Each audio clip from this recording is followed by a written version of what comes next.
We're live. Sound the alarm.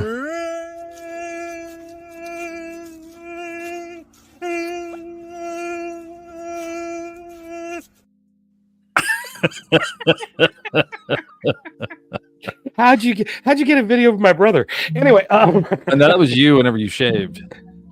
And you had your that's hat true. on. That's true. That is true because I just went dumb. Especially when the wife goes, "I'm not getting close to you at all because Do you realize how close you are to this, Ro? Why are you naked? Dude, that is like the biggest. I can't wait till that outfit comes back that I can actually hit that button and be like, look, it's the same thing. Hey, Krusty, what's going on? Oh my gosh. Yeah, finally get to do some gaming activities later. Oh God, somebody did it. Who did it? Say his name and he appears. I believe in Joe Hendry. Oh my gosh. Fluffy said if you say his name, he appears. I believe in Demon Jackal. Yeah, I believe in Demon Jackal. Really? Hello. The nun. Hello, nice lady.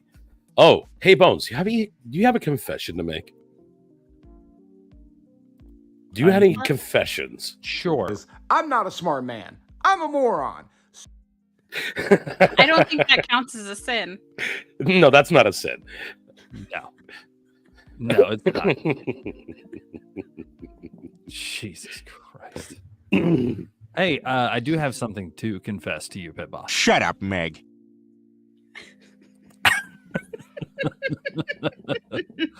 Oh, Lord Almighty. Oh my God. everybody. Donnie, what's Hey, Pit going Boss. on? Hey, Bones. Hey, Rowan. Hello, Johnny. Hello, Nun. Hello, Ronan. Krusty, the Fluff Master. You guys are all here. We appreciate you. We love you.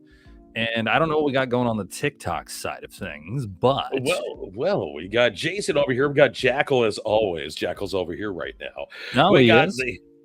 Yeah, he's over Oh, here. no. Now He's he's over over there. He's over here. Jeez, buddy. He's over there. Pick a, He's over here. He's over there. Pick a spot. While you're at it, are you naked? Anyway. Oh God, dang it! Are you? Because Why are you naked? He probably is. oh Lord, you know when it comes down to it, and it's all said and done.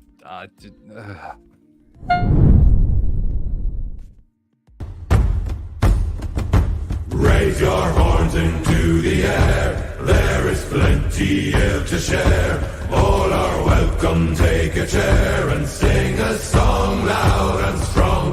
Men of war and men of care. Maidens fierce and maidens fair. Raise your horns into the air and sing. Oh Okay, my gosh. let's start this off right because I don't know how long this is going to be, but I'd love to stay and chat, but the prophecy foretold some absolute bullshit. That is true. Oh my God. oh wow, ladies and gentlemen, welcome to 4HP 4 Heathens podcast. You can see there's 3. We're still working on that 4th. We might have a wild nun in the chat that might be joining us soon. We don't know. It's going to be up to these 2 here to work that magic. I mean, Listen, would it be I leave interesting? everybody. I leave everything up to my little short people to do. Okay, you're my Oompa Loompas, and I love you both. I am not orange. hey, wait a minute. I don't waddle. What actually, I do. Anyway, I've seen you run down the beach there, Popeye. hey.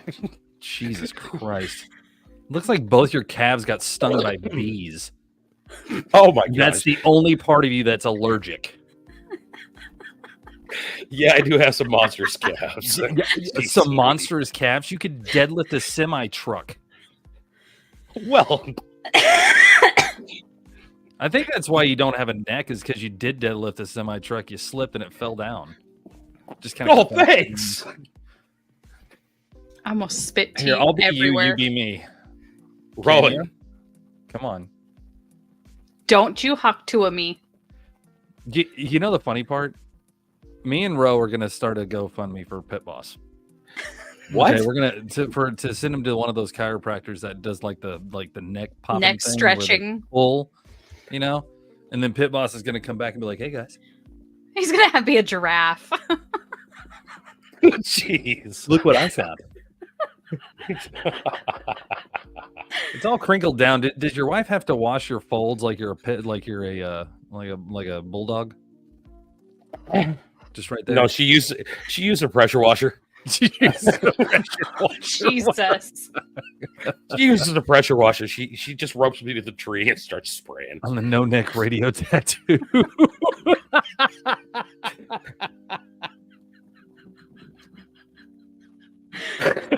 Oh my god. Okay, so guys, no neck radio tattoo. Hey. oh yeah, he's doing no neck radio tattoo. Yeah, that's called a short tower. And he's actually tall and fit, right? Well, the man's already fit. Let's go ahead and say that. Yeah. He's already fit. Bones, you're an idiot. No shit. I've never claimed anything more I'm than not a smart man. I'm a moron. okay. Well, So nobody's perfect. yeah. So anyway, guys, yesterday we Oh had my the God. pay-per-view Bad Blood, and it was absolutely Wow. fabulous. We're going to talk about that. We're going to talk about a couple of things that are going on around the world as well. Unfortunately, some of those things are going to be the things you don't want to hear and the things you do want to hear, but that's okay. We'll get over that one real quick. And then after that, we're just going to sit back, relax, and have a lot of fun. So this might be an hour long. It might be 2 hours long. Just kind of depends on how we feel and how we're doing. We were on for how many hours yesterday? I think we were on for Close to 4, four? weren't we? Yeah. 4 hours. Yeah, I think so. Yeah. Yeah, we were on close to 4 hours. So 4 hours of pure pain. with a record-setting number, yes. Yes, we did. We did have a record-setting number. Oh my God. You guys that were there, thank you for being there. That was freaking amazing. The chat was off the hook. Very much It so. was incredible. Yes, and we're gonna be doing that every Sunday that they have, or every Saturday they have a pay-per-view, or every pay-per-view they have. Next one's gonna be Crown Jewel, which Crown Jewel's always kind of meh, but I don't expect a title to change hands at Crown Jewel, but I do expect to see something happen with that ugly Crown Jewel title they have. That thing is Dude, gross. I'm disgusted by that. I'm disgusted by that. Somebody forgot to feed their doggy. Well, the Crown Jewel title, I think it mimics the AEW title way too damn much. That big square plate with the 2 round plates on the side. I don't think it was very well thought out, unless it was designed by the people in Saudi Arabia. I don't know. It's too big. It's very gaudy. I mean, he even said 50 freaking gemstones on there. I mean, 50 gemstones. Yeah, he said it was like a diamond crested at I don't know how many. The dirty supposedly. dog, right? Yeah, I got to tell you Hi, Quan. that right there. Oh my God. Oh, I thought he was going to fall out. 50 carat diamonds. Yeah. So Yeah. I'm just not a fan of the belt. I think it's gaudy. I think it's ugly. I mean, if you were going to do that, you might as well just pull out the $1 million belt. Honestly. Why not? But they do need, to me, now they did debut the 2 new NXT titles. Yeah, they did. The men's was all black, the women's was all white, and they looked amazing. Absolutely amazing. And if you guys were watching, Shawn Michaels is the biggest friggin' troll. I swear to God. The man sat there and introduced the titles. What do you not do whenever you introduce titles? Oh my God. What? Check your snap. No. No. That That's the Luchador Underground. Oh yeah, that's Luchador Underground. That's that's what it kind of yeah. Well, the Luchador Underground, the reason why they did it the way they did is because they were going more Mayan than anything. So Yeah. that's more Mayan Yeah. style. So it works for that. Yeah. But So- that's kind of what that title looked like with the Right. square boxy. Right. And that's the thing is like if you look at AEW's title, if you look at the Lucha Underground's title, all that kind of stuff, they're all about the damn same. I love the NXT titles, and that was great that if you guys watched it, it was funny as hell because Shawn Michaels introduces the titles, and after he introduces the titles, he stands in front of them. Yeah, he does. That was the most trollish thing that you could do. Let me see if I can pull it up. Oh my gosh. I mean, I love how the titles look. They're really clean. Yes. They're clean. They're majestic. Just not gaudy.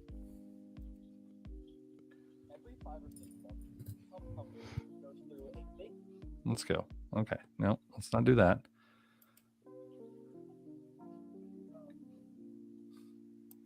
Stop.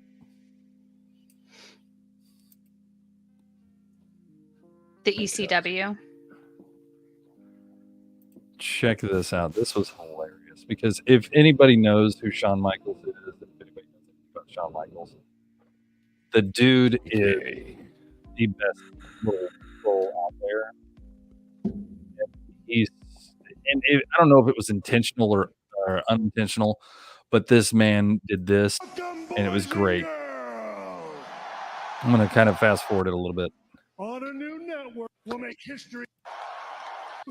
On a new network with a new championship title. Look at him. He's like, look at the new titles. And then he stands right in front of the camera. Right in Our front of the men titles. and our women. That is the trollest move. Dude, troll move. That's a perfect way of doing it. I mean, God dang it, man. I started laughing so hard because I know he knows where the hard camera is. That's what they call the angle that they're at right now. This is the hard camera. This camera is the one that they stare into, that they look at. This is the camera for wrestling, right? And it's always on that side. It's always there. That's the way it is. You never see the other side, only this side. So they have this, and then they have the floor cameras, the overhead camera, the ref cam, all that kind of stuff. But this is the hard camera. Shawn Michaels knows. He's been doing this way too damn long. And he knows where the hard camera is. And he stepped right in front of those titles. And it was fucking hilarious. I laughed too damn hard at this. Is he thinking when he does it, when he walks in front of that, going, you are not zooming in on these? I don't know, but they were beautiful titles. But for him to sit there and do that was just absolutely hilarious because I was just like, dude, there's no freaking way he's going to stand in front of those titles and not know what he's doing. True. There's True. no way. And he did. He played it. He played it well. He did. So speaking of the wrestling side of things, are we going to go into the hard stuff first, the stuff that everybody hates, or let's just get rid of Let's get it out of the way. Let's get it out of the way. Okay, so of course everybody hates talking about like politics and stuff like that and all that crap. So we know everything that's been going on. We understand that people back and forth, left and right. I saw a video of a guy who spent $4,000 on a Taylor Swift guitar only to smash it with a hammer because he's a Trump supporter. What? Yeah. No. Yeah. No. $4,000. Yep. At the auction, right? At the auction. It says it's a wild clip posted by TikTok user, blah, blah, blah. A Texas man gleefully destroyed a Taylor Swift signed guitar as the crowd cheered.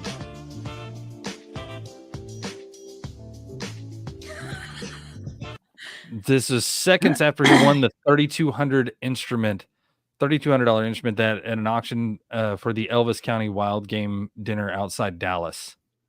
And they hand him a hammer to destroy it. I love the comments on there. Wow. Oh yeah, economy must be great if he can drop $4,000 on a guitar and then destroy it. He really needs to show her. We're so mad. That'll show him. No, not really. I mean, now let me put it this way. The man probably just donated the money to the foundation, and it was hilarious. I'm sorry, I laughed too hard. Like I said, all this stuff, if you guys actually get mad about politics, I want you guys to stop and think about it. Okay. Here's the funny part. Think about all of the hilarious memes that come out of this ignorance. Think about all of the SNL skits that come out of it, all the jokes and all the stuff. And then there's stuff like this that, yes, he smashed the guitar after donating $3,200 in an auction to, whatever. He was going to donate the money either way, but the man's probably in his 60s and he's got the money. So he's probably a ranch guy or an old guy, whatever. Doesn't matter. I don't care. I thought it was hilarious. I laugh at more of this stuff than I get mad about. Actually, he's under the tax issue. He's actually underneath the tax ceiling there, because anything over $5,000 is taxable as a donational situation. Right. And that's the thing, is that's kind of dumb too. So yeah, that was that. Now, a couple other things was situation that was that came up with the strike. Oh, the union strike. Yeah. So this thing is kind of got some people on one side, some people on the other. Some people are saying, yes, it's great that they're fighting for more money, blah, blah, blah. And then you get union workers that are coming on and stating that this is BS, because there's one union worker. I watched his video. It's like got 5.2 million views. And basically he's stating that he's a union worker. He makes 30 something an hour. These people on the ports are making 81 to 100,000 a year already.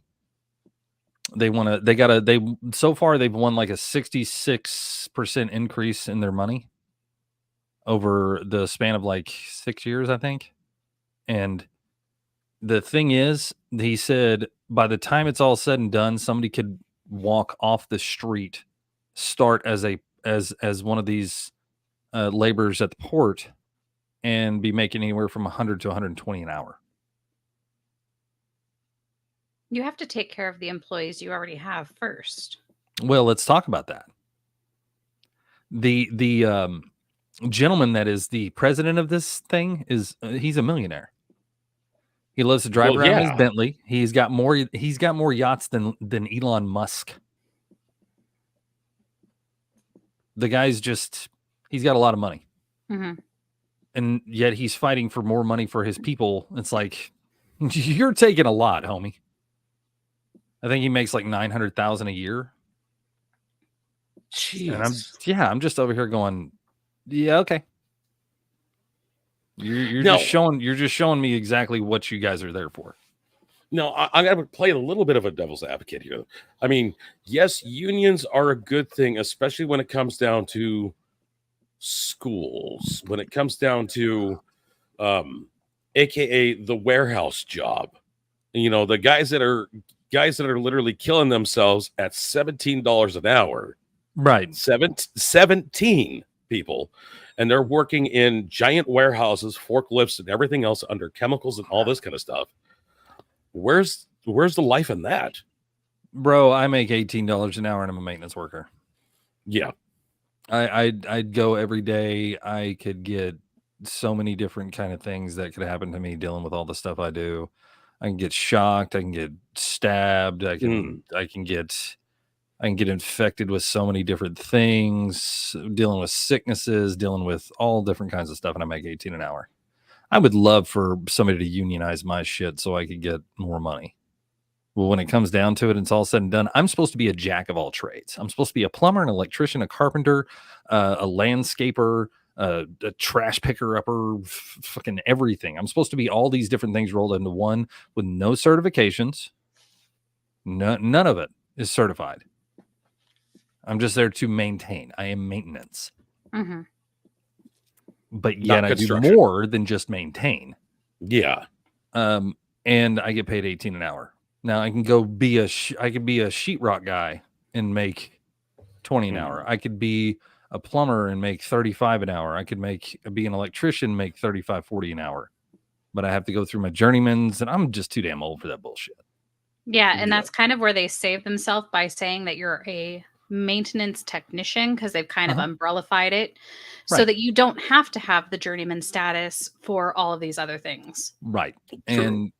And so for these guys to be fighting for what they're fighting for, I get it, but at the same time, come on, man. There are people out there that do way more. They do work like you do.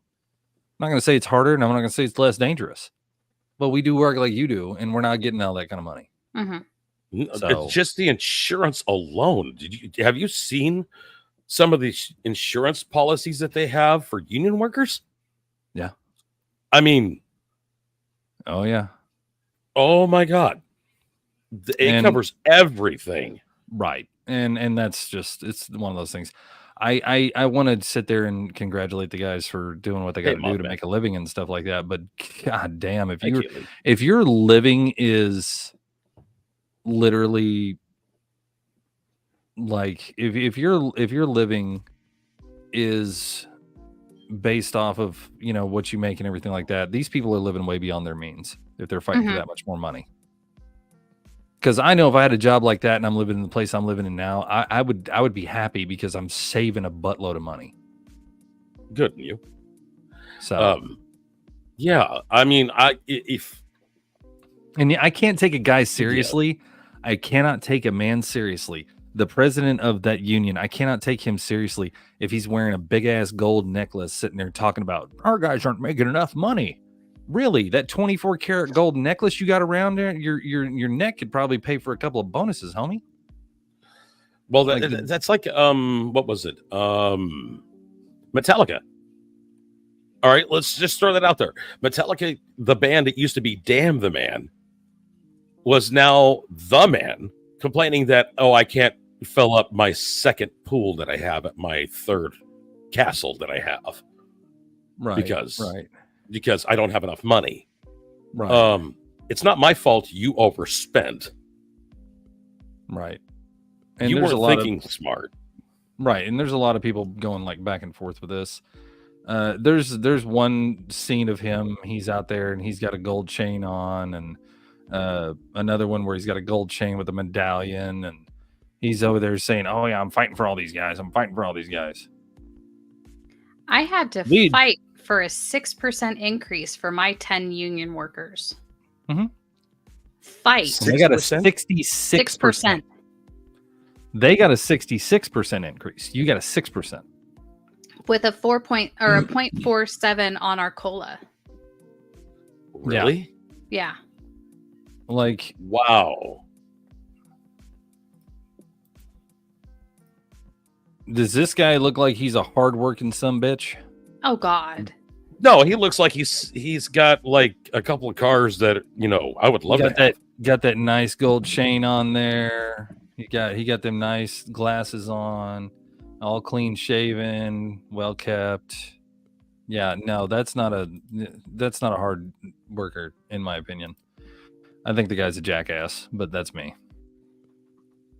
Cause yeah. But anyway, I digress. The strike's over for now, so they said quit buying fucking toilet paper like it's going out of style. It is what it is. And apparently another hurricane is headed towards Florida. Oh, wow. Well, they just got attacked, so let's kick them while they're down, right? Well, I just watched a video of people sitting there talking about how this is the first time they've seen a FEMA truck in days. They saw one FEMA truck and it had a satellite dish on the back of it, and they parked in a parking lot. And then because you're supposed to be there to help, but yeah, I love that. Pet boss.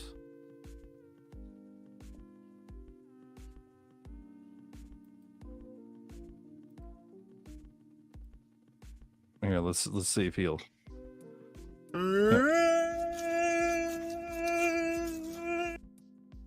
Hey, buddy. Hi, buddy. The alarm yeah, look what I put in private chat. Yes. So anyway, yeah, so the doc strike's over for now. It could go back on. I don't know. I'm just, we missed last week because we were all just tired. And Jesus Christ, man, there's so much crap that happened between now and then. Yeah. There's no toilet paper on the shelves, and we are farther away from. Here's the thing: the no toilet paper on the shelves deal was about the dock workers strike, because people are stupid and think. I don't understand why people buy like they buy toilet paper, bread, milk, and eggs. Those are the 4 most bought things during a disaster or before a disaster. Toilet paper, bread, milk, and eggs. Are you going to be eating French toast the whole time? Well, if you do, you're going to need the toilet paper later. Right. But literally, you're 2 ingredients away from French toast. A little cinnamon, a little sugar. Yeah. Little cinnamon, sugar, and you got French toast. Like, I'm going to make egg sandwiches and wipe my ass. Lord. I don't get it. I mean, I'm partially there. I got chickens. Exactly. I got chickens. I just need a little cow, like a little miniature cow. You got chickens? There's my milk. Yeah, I got chickens. I don't have to pay for eggs, ever. But 2 of those things are going to go so bad. Is that why I can never get you online ever? Is because you're always outside playing with your peckers? Well, Asking for everybody in the chat. Oh, everybody in the chat. Oh, well, I really feel like a rooster, but, hey, once in a while, it's a little bit of Henny.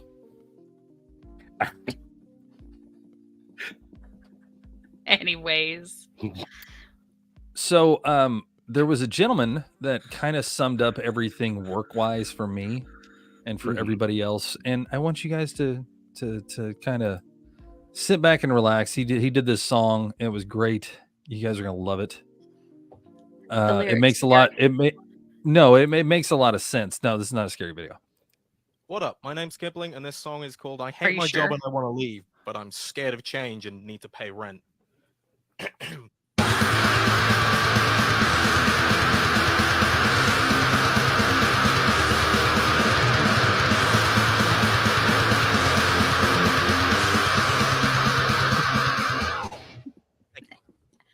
Accurate. that is so accurate. It's not even funny. Very. Oh my god. Accurate. Very. I'm scared, but I need to pay rent. Hold on a minute. Yeah, I thought that was a little bit of an alleviation from all the bullshit, but they did have this is Western North Carolina before and after the hurricane that just happened. It just happened, and we're still dealing with that, and another one's on its way.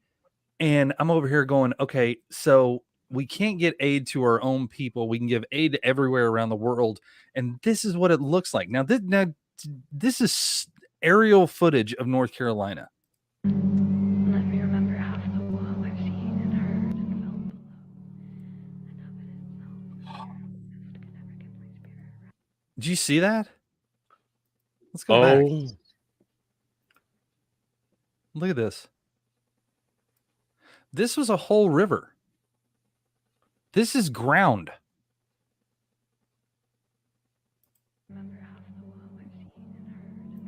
This is like an amusement park area, right? Look at that. So sad. Now, talk about deleting. Right. You've got a house gone. Even the road. Even the road is gone. history. Wow. Another house, road gone. Neighborhood gone. The neighborhood is just completely like, if you look, see all the houses? Gone. Where'd they go? They're there. and then they're gone. It's insane. Whole neighborhood. Look at this side. Oh Watch. my Lord. It completely changes the landscape. There's a river there now. That is so sad. And these people are trying to get help. Oh, Dolly Parton went down there, donated $1 million of her own money.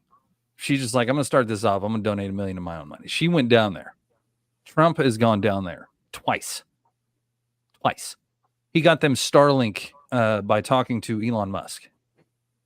And they have Starlink now to where they can actually have communication with the outside world. He brought in several trucks of food and everything he could. He's not even the fucking president. And everybody says, oh, this is a publicity stunt. I don't give a shit if it's a publicity stunt or not.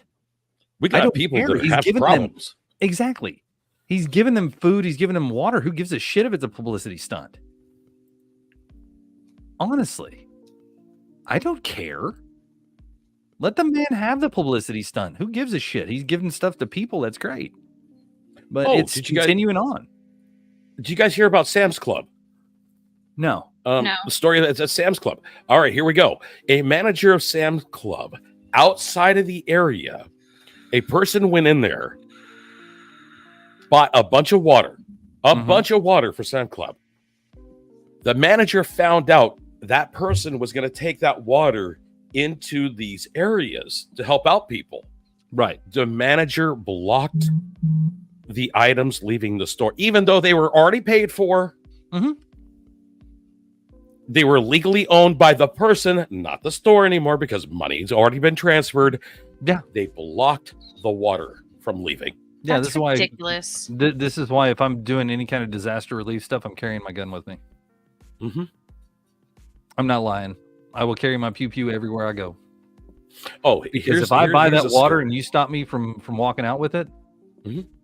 I'm going to consider that a threat. Yep. It's your property. Once you bought it, it's your legal property. So why the heck are you stopping me with my legal property that I paid for? Here's the receipt. Right. And you have a nice day, Karen. Bye-bye. Right. And this is why I firmly believe in conceal and carry, open carry. Mm-hmm. Because if I'm taking water to a disaster area and you're stopping me because your corporation said don't do it, why? Why are they telling you not to do it? Why are they not letting me take it over there? That makes no damn sense. None whatsoever. I don't see a manager getting fired. I see them keeping their job because they did what they were told. They were told by the corporate community. They were told by the corporate community. This is, I really think this is a knockdown. You want to know why? That area has the largest, it's the largest deposits, and this is what has been said from surveys, from land surveys and everything, has the largest deposits of like cobalt and everything that you need for electric vehicles and all that kind of stuff. Lithium. Yeah, lithium. Mm-hmm. Lithium. So cobalt is the big lithium one. runs hard through that area. I'm just kind of curious as to how a hurricane got all the way up to North Carolina and did all the damage it did. And it didn't go through any of the other states. It didn't do anything else. It's like, I get North Carolina's close to the ocean, but damn. Well, I'm looking at it too. The biggest thing is that if you guys notice, as it sits, where all this destruction's happening,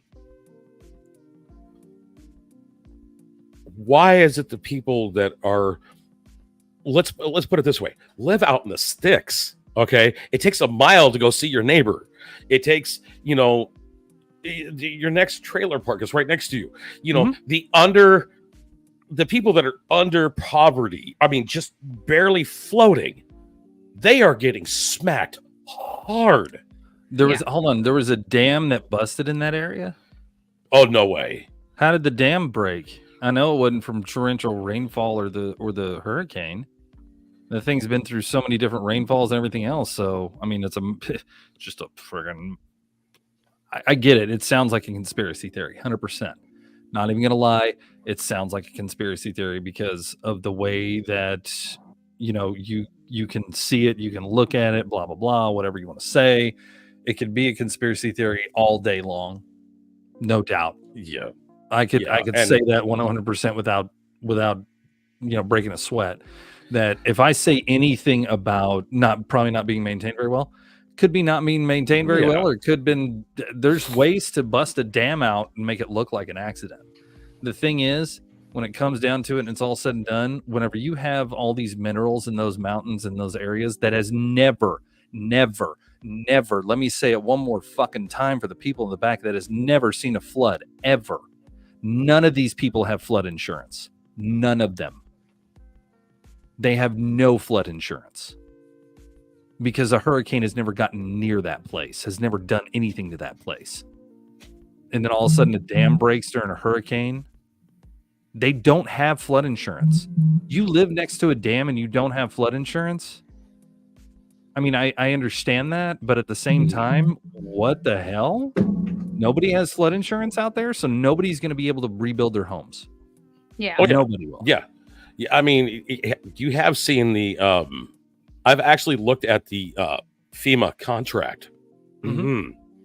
I actually seen it. I have a friend of mine that actually sent me photos of the FEMA contract. Right. And I read through them. Right. After he took the photos, he was instantly denied after taking the photos. Denied anything because he was going to fill them out, but he took photos. You mean took screenshots? Uh-huh. Yeah, see, people are being denied whether or not they're taking screenshots or not. The thing is, nobody read the fine print. They just said you can grab $750 right now. Yeah. And no, generally places that are around hurricane zones generally have hurricane insurance and tornadoes as well. Yes, but the thing is, this wasn't caused from the hurricane. It was caused from flooding, so it falls under flood insurance. Yeah. It's all separate bullshit. But the thing is, they were applying for it, and these are the people that were out there.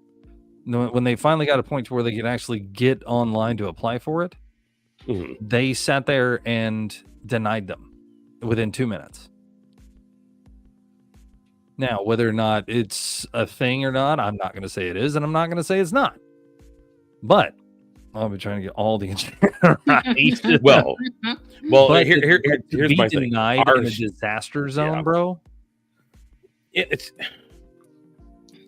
wrong. It's wrong. I pay taxes. Okay, I pay taxes for a reason. For my community, for my state, for my country. That's what I pay taxes for. Okay, right. If part of my country is in dire need of money, yeah, sure, give it to them. That's what my taxes are for. We got to have the money to give it to them. We don't have the money right now. Because I'm sorry. Spending all of our money everywhere else. We sent all our money abroad, dude. I mean, otherwise, I'll put it to you this way: if we had the money, they would have already allocated the funds to where they needed to go. They would have given everybody what they needed. They would have been down there helping. There are doctors and nurses that are volunteering down there, and they told them to go away. Yeah, they told them to go away because it was not federally regulated or whatever. Sanctioned. Yeah, sanctioned. It wasn't federally sanctioned, so they weren't allowed to be. They're volunteers. They're not even asking for money. No. Here's a funny one too. Okay, if it's not governmentally funded, because there's no money there, people. Hello, let's go ahead and just people that want to give, go give. Right, go give. And who cares what they're saying out there? Don't do this and don't do that. You don't have any money to stop me from doing it, so why? I've never in my life, I've been on this earth 45 years. I've never in my life seen the government tell people that they can't help. Hey, hello, Fidel. I've never seen stores tell people they can't take something to them. I've never seen cops standing in front of a grocery store and letting all the food that's in there go bad instead of giving it to the people out there because they want the insurance money from the food. A friend of mine was in the Army and was turned away yesterday from helping because he has no certification for recovery. Right? So basically, when it comes down to it and it's all said and done, to be honest with you, Yeah, no, I don't trust anything that's going on right now. I don't trust any of it. I don't trust any of the bullshit that is going on. And I think you sued after they blocking legally purchased items. Oh yeah. No, they'll try to get sued, but that's not going to happen. Yeah. It's the corporate world. It literally runs the show right now. Right, and corporate entities run the show. Right. So that's the thing. Let me put it to you this way, and this one goes to Roe. Disaster happens at the school you're at, and they're not allowing you to come in. They're not allowing you to do shit. They're not allowing you to help at all, even though you work there. How would that make you feel?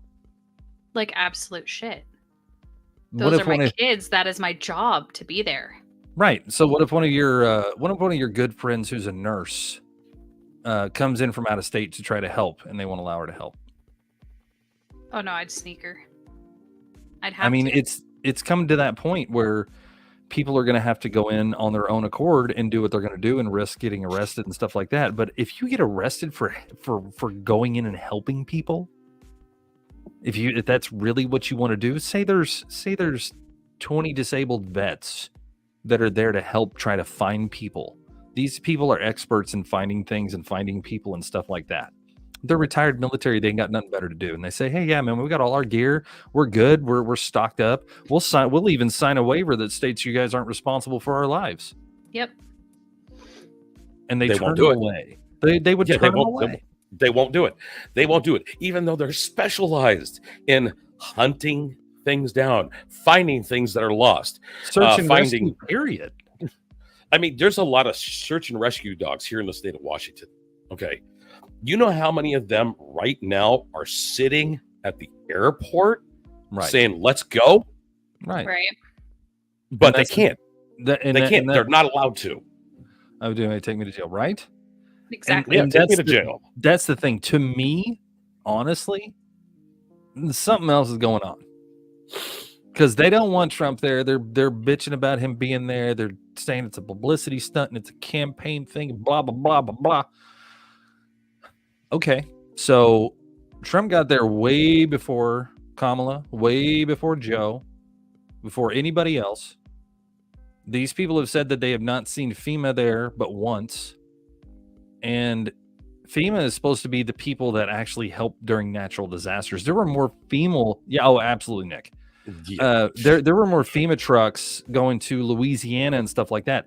It wasn't an election year. That's for damn sure. They can't stop you from helping people, though. Oh, but they can. They can.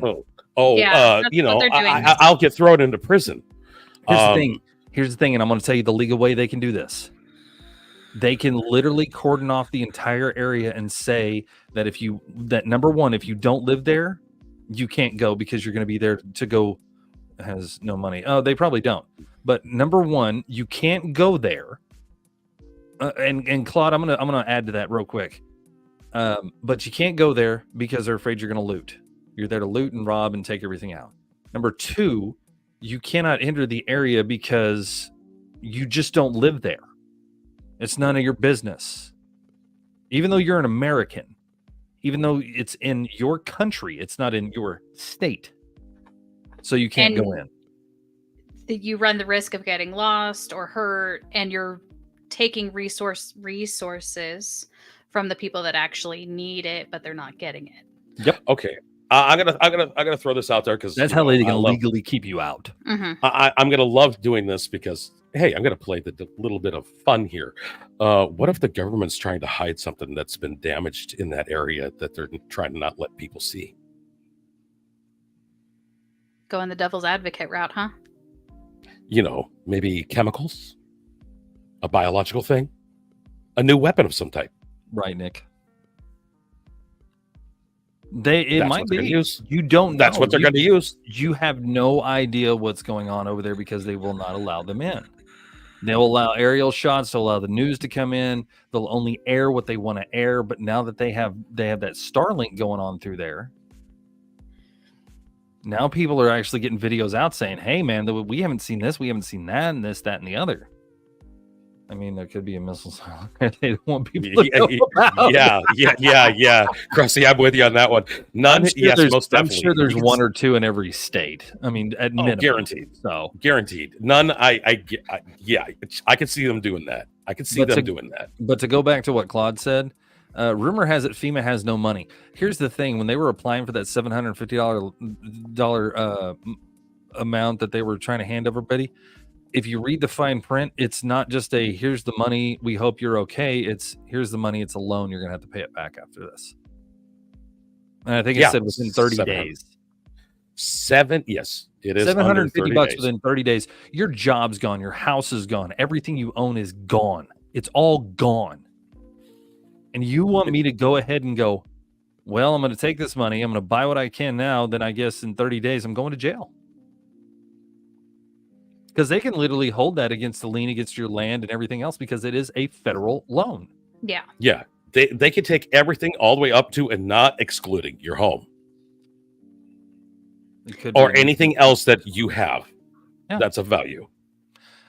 And when it comes down to it, all of a sudden done, I don't trust what they're doing down there. I hope those people get some help and get some relief soon.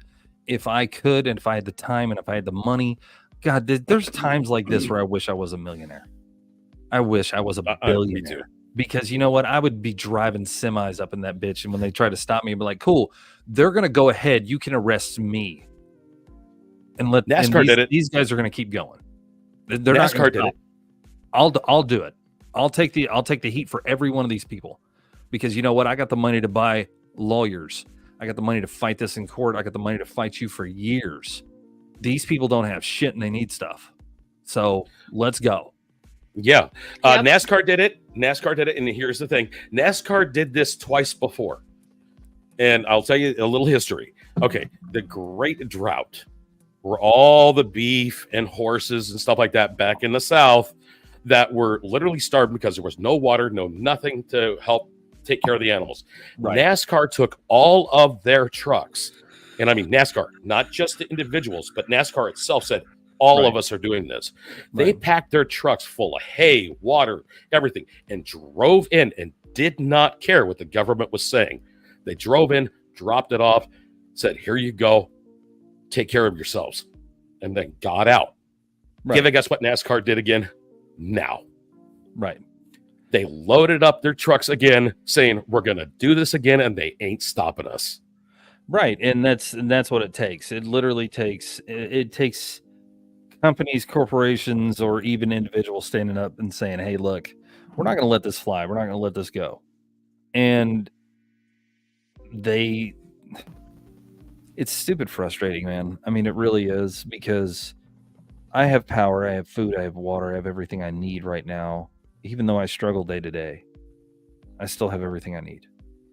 And these people have nothing, and I feel like shit because I can't help them. I would love to donate money, or I'd love to go down there and help. I would love to be able to take time off work and do this. I would love to be able to sit there and be on this podcast and have 100 to 1,000 people in here going, "Hey guys, we're gonna do a TikTok meetup over there in North Carolina, and we're just gonna drive out there and we're gonna take grab everything you can on the way, grab whatever you can. If you're a semi truck driver and you drive your own truck and you got your own trailer, man, let's load up one of your trucks or load up a dozen of your trucks and let's just pack them in with water and food and everything we can get and just go." I would go to the local the local military surplus store and buy every MRE they had. Tents, blankets, MREs, water, everything I could grab, anything I could grab, and just take it all over there and just stay there until we got something done. Yeah, I'd be buying a deuce and a half. Shit. I'd be buying a deuce and a half in a trailer and start loading up hay and water and everything I possibly can for the animals that are out there that are running around rampant at this point. Scared. Hello, people. Let's think about this. Cows as big as you running around going, where am I going? Let me put it to you this way. When it all comes down to it, winter's coming. Mm-hmm. These people don't have any place to stay. They don't have shelter.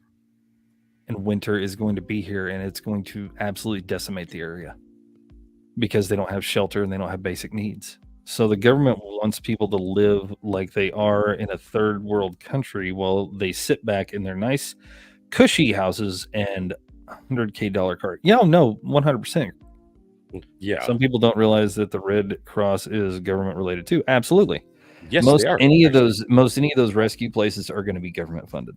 So when it's a government funded rescue and they're not going out there to rescue, FEMA should have been out there a long time ago, and they're getting a bad rap for it. So that means the head of FEMA is probably going to get fired. The government's going to take a bunch of crap for it. But here's the thing, they're the government, so they're just going to say, you know what, that's fine, we're just going to move on to the next issue or the next disaster. There's another hurricane coming towards Florida right now. I don't know what's going to happen, but I can tell you this. If that hurricane hits Florida and completely ruins that place too, and the government does nothing for them as well, I swear to Google, if you people sit there and vote for the same fucking people that are in office right now, I don't care about Trump. I don't give two shits about who's in office, who the president is, or nothing. If you people continue to vote for the people that are in the Senate and the people that are in the House, because those are the ones that run the fucking show, if you vote them back in after this disaster and all this mess up, you deserve everything you get. Everything. All of it. If this country goes to hell in a handbasket, you got nobody to blame but yourself, because you keep voting in these stupid idiots that don't do their job right. You vote in these money-hungry monkeys that want to run around and just do whatever the fuck they want. They proved it during COVID. They proved it during these disasters. They proved it during every time that something bad happens. Every time in the last 4 fucking years that something bad has happened, they did not respond in time. They did not respond properly. But if it's Ukraine, Israel, anything in the Middle East, they are jumping on that shit. I'm going to say this, and I don't care what people think about me after I say this. I really don't. When it comes down to it, and it's all said and done, if the Middle East wants to destroy itself, let it. Let it. Leave it be. I get there's allies out there and all that kind of stuff, but damn it, if we're holding everybody's hand and not letting them grow up by their goddamn self, we're not doing our jobs right. Let them destroy each other if they want to. That is their country. That is their prerogative. If Iran wants to launch missiles at Israel and Israel wants to launch missiles at Iran and they want to go back and forth and just blow everything up that they got, let them. Who we cares? need to be able to take care of our own people. Right. I'm to the point now that literally, okay, we are the ones that if any country in the world says we're in trouble, we are literally the first or second ones getting in there and helping. Now we as a country are saying, hey, we're in trouble. Who the hell is at our borders helping us out? Nobody. You don't see the UN coming in. You don't see any other countries coming in. You don't see any of it coming in. They don't want to. They don't want to mess with it. They don't want to touch it. And they're probably told not to. Don't worry about it. We'll deal with it. You guys just sit back and relax. But when another country like Israel goes to war with somebody else, all of a sudden all hell breaks loose and we got to be there and we got to do this and we got to do that. You know what? If I agree with one thing that Robert Kennedy said, and one of the few things that actually the few things I actually agree upon with this man, Robert Kennedy's plan, if he was going to be president, was to pull out every military, all the military shit that we have all around the world, was to pull it back, close it down, pull it back home. He said, if we strengthen our country, then nobody will be able to attack us because it will be economically devastating for them. Devastating. That's true. We can't even protect our own people. We can't even make our own people give them what they need. And we're over here giving money and giving support to other countries. It shows you where the priorities lie with certain people. And it's not about Democrat, it's not about Republican. It's literally about the government as a whole. You can see when certain people are there and certain people are running the show and certain people are doing their thing, they show who they care about and who they don't. And right now, the government that we have right now, I don't give a shit what anybody thinks about. I don't give a shit what anybody thinks about Trump. I don't care what you think about Kamala. I don't care. That is a figurehead of this country. That's it. That's all they are. They're a spokesperson. They're a figurehead. They're literally a CEO at a table. They are Let's put it that face way. of the company. Best way I can put it. They're a CEO of a company. The government is the board. The board controls everything. The board can even kick the CEO out. The board can shut the CEO down and change CEOs and do all that kind of stuff. The CEO has very limited power when it comes down to it. I don't care if you own the company or not. The board can still vote you out. Plain and simple. Cute but devilish princess. Hello. Hi, girl. That's We're getting to the wrestling thing. here soon. Yes, I'm about done with this bullshit. So that's the thing with it is I view this as a corporation, and I view the president or the vice president or whoever's up there as the CEO of the company. They can so basically the board votes on a addendum, and the CEO can say yay or nay. That's it. And then they have the power to do the executive orders and stuff like that. But number one, they can be overturned by the House or the Senate. Number two, they can only do so much. They can't just say, hey, this is what's going to happen. When they sign an executive order in, they know that they can't get all that shit passed by the Senate or the House. But most of the time, the executive orders are to overrule what's already been signed in. So if I sign something in from, say, Biden signs in a thing that says everybody has to make, $100,000 a year. And then Trump comes in and says, okay, we're going to go back to common sense and give everybody different wage caps and stuff like that. Whatever. I don't quote me on that one. But when that happens, that's why they're there. They're there to take away what has happened before. And for some reason, I don't understand what it is, but for some reason, I think ever since, I think Obama or Bush, but they blamed everything on the president. It's all the president's fault. President this, president that. That was the Bush. That started Bush-wise. Yeah, but here's the thing. That was Bush to Clinton. Here's the thing. You have to understand something. It doesn't matter who the fuck the president is. It does not matter. And you people are fighting over a popularity contest. What was it, honey? The thing you told me earlier? Trusting a president's like trusting a stripper? Trusting the president is like expecting a stripper to love you. Yeah, trusting a president is like expecting a stripper to love you.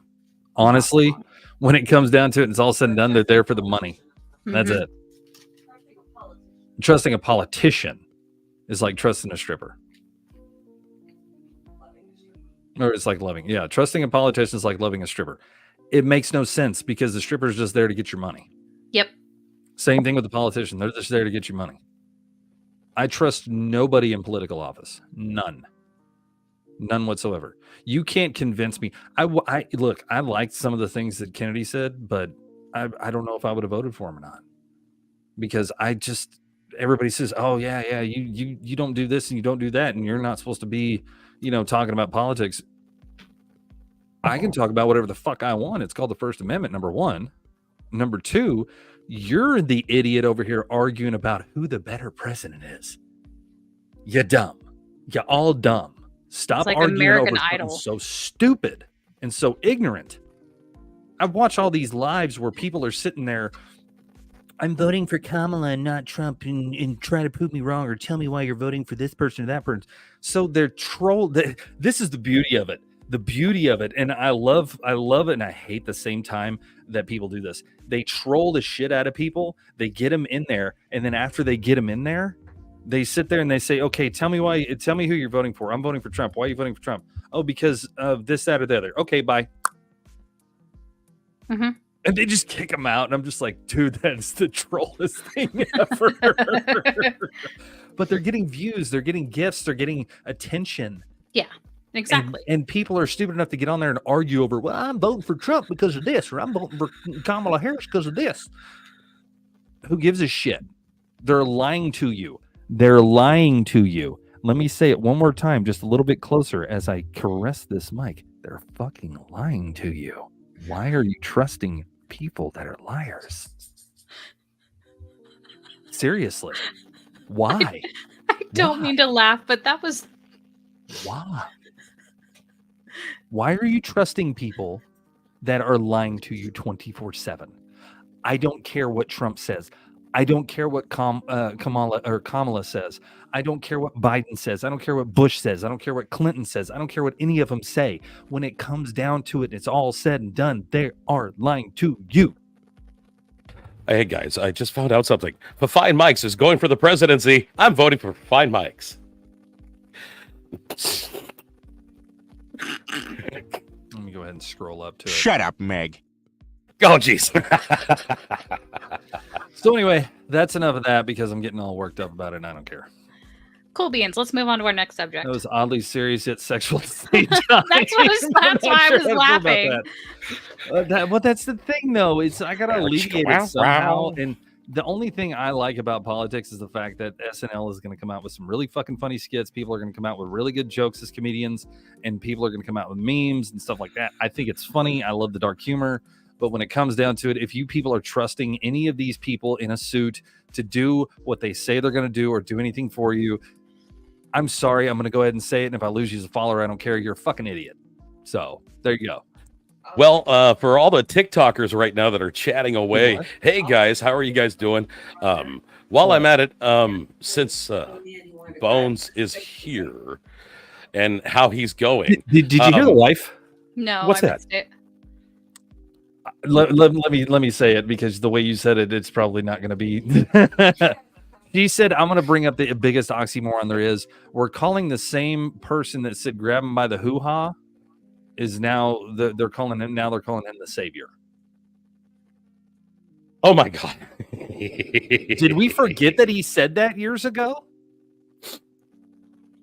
Grab him like a bowling ball.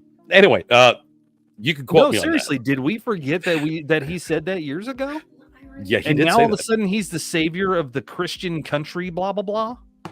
The irony is it's the same people that were condemning him that are now in support of him. Oh yeah, that shit flip-flops true. all the time. If a politician sits there and they say, "Oh yeah, I'm in support of this person and I'm against this person," and then 4 years later, "Oh no, now I'm in support of this person and against this person." Why? Oh, their policies changed my mind. Shut the fuck up. They gave you enough money to change your mind. Yeah, pretty much. With you on that one.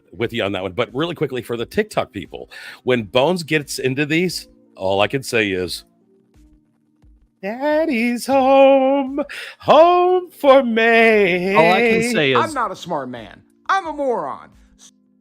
Well, there you go. That's my opinion. If you don't agree with my opinion, I'm going to let you know something really quick. I don't give a shit. I don't care if you agree with my opinion. I'll listen to your side of the story, and I'm not going to agree with your side of the story. But guess what? You can share your woes and your grievances. I'll share mine. We can move forward. That's the problem that people can't do nowadays. They can't just have a conversation. And you know what that tells me? It only tells me one thing.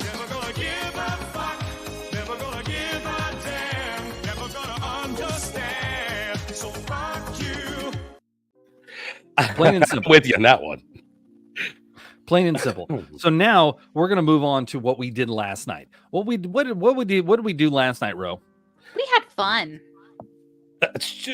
You want to say that was fun when we were all hurting after the first hour? Okay, that part sucked, but we had fun. Amen. We were all together. We were watching wrestling. We were enjoying the company we had. All right, who's wearing the Bengay? Who's hurting in their back right now? You're wearing Bengay, really? No. I haven't been straight in a while. Does that yeah, well, no, Wrong one. Not like that. Wrong Bengay. Again, I'm not a smart man. I'm a moron. Just saying. Man. Bones, if you want to, you could pull up the video that I threw up there, then we can talk about it. Oh, this one. Yeah, Spit on that thing. absolutely. Say it again, y'all. No, you were talking about no. I'm not pulling that fucking video up. You can kiss my ass. Well, then Because you son of a bitch tagged me in the motherfucker, and I was sitting there going, "What did he tag me in?" And I looked and I went, "You." The I look saw it, on I started all of hurting our again. faces was just. We all felt Oh, it in the depths of our lower lumbar. I'm gonna put it to you this way. I know how that man felt in that moment. I've had bad bumps. that hurt. I That don't know hurt if a he lot. misjudged the steps or if he meant to do that, because I honestly believe that he misjudged the steps and he hit that lower part, and damn. So if we don't see Drew McIntyre for a little while, we know why. Yeah. I'm telling you, the video, guys. If you want to know what I'm talking about, I made the video. It's on my page. Oh, hold on. I gotta give something to Jackal. Shut up, Meg. Wait a minute. I thought you were giving something else to Jackal. I mean, technically speaking, there is a button just for him, right? Why are you naked? There's always a button for him. But we did say his name. Say his name and he appears. I believe in Joe Hendry. All right. Hi, Jackal. Just letting you know that we know you're there, you son of a bitch. Anyway, so last night it was a Bad Blood pay-per-view. There was about 5 matches on the card. The first match was Drew McIntyre versus CM Punk, and it was a bloody match. But I also know, and Jackal can also confirm this with me, when a wrestler usually gets up there in age, the best thing they can do is the matches that CM Punk are doing right now. Won't appear not after getting knocked the fuck out. Jeez. But that's the thing. When they get to a certain Jackal's age, scared. right? But then when they get to a certain age, like CM Punk is, then they start doing just pretty much hardcore matches. That's all CM Punk's done so far, pretty much. I mean, I really don't think he's done anything really normal. But I think other than his first match with Drew was normal. Then the second one was a strap match. This one was a Hell in a Cell, and I'm praying that this is over, even though they've done a really good job. And I would love to see a best of 7 series from these two. I think 3's enough. You guys were 1-1. He came out on top. Let's move forward. And now this one hurt. Oh, but you know what the greatest thing is? Now it's going to be CM Punk versus who? No. Who's the next I didn't in line? think of that. Who's the next in line to fight CM Punk, boss? Oh my God. There's so many. But who's the number 1 on the list? Oh. It's the German dude. It's what's his butt? What? You think he's going to go all that far? I think he's going to go that far. Yeah, he's not going to go after Seth for a title match. I think he's going to do it to It's get Seth. one time. It's No, it's not Yes. Seth. Come on. No. Yes. No.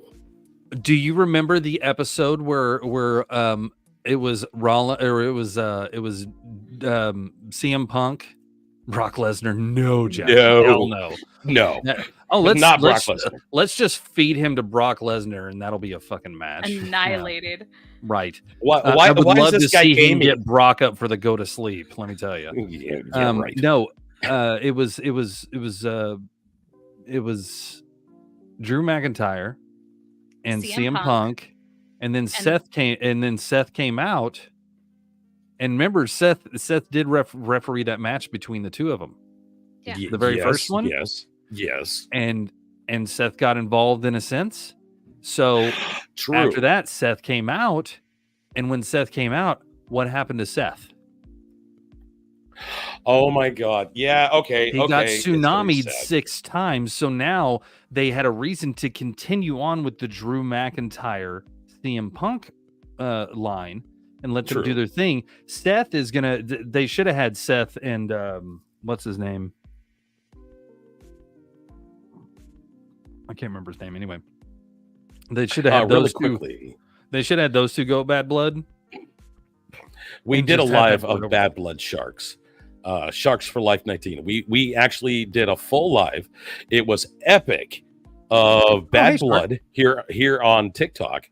And I got to tell you, it was epic and painful all at the same time. Thank you, Tylenol. Anyway, well, and then and Sharky, the next one's going to be it's going to be Crown Jewel. Bronson. We're going to be also doing that. Yeah, Bronson Reed. So when Bronson came out and he did his thing, that took Seth out of the I want to fight you kind of thing.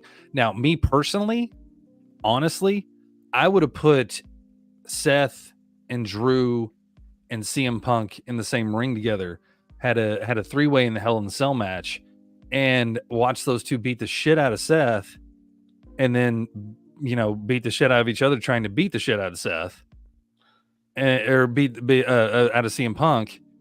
And then CM Punk ends up winning because those two were fighting each other. Drew McIntyre and Seth Rollins were fighting each other.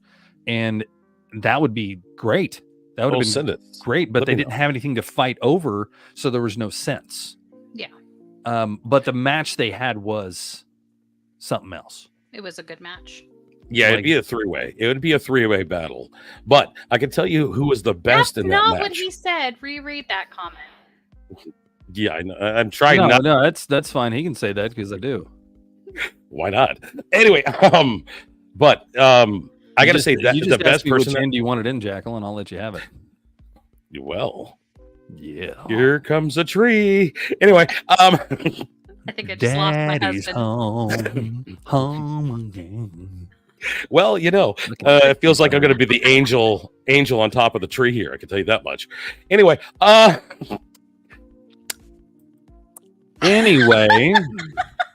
no. So Shark says, "Hey, Pit Boss Bones, guess what? Y'all got news for y'all." Okay, Shark, you're pregnant? It's not mine. You shaved? You got a haircut? And 2 bits? You're getting married. You're having 5 kids. You got a car. Your first credit card came in the mail. Is it platinum? I got a job. Oh my God. Oh my Wait God. a minute. You're going to be, hold on. You got a you job. Son of a bitch. Wow. Got a job as with OTR Swift Transportation. Okay. I'm not driving on the freeways anymore. I knew Swift was going downhill. We got to celebrate this.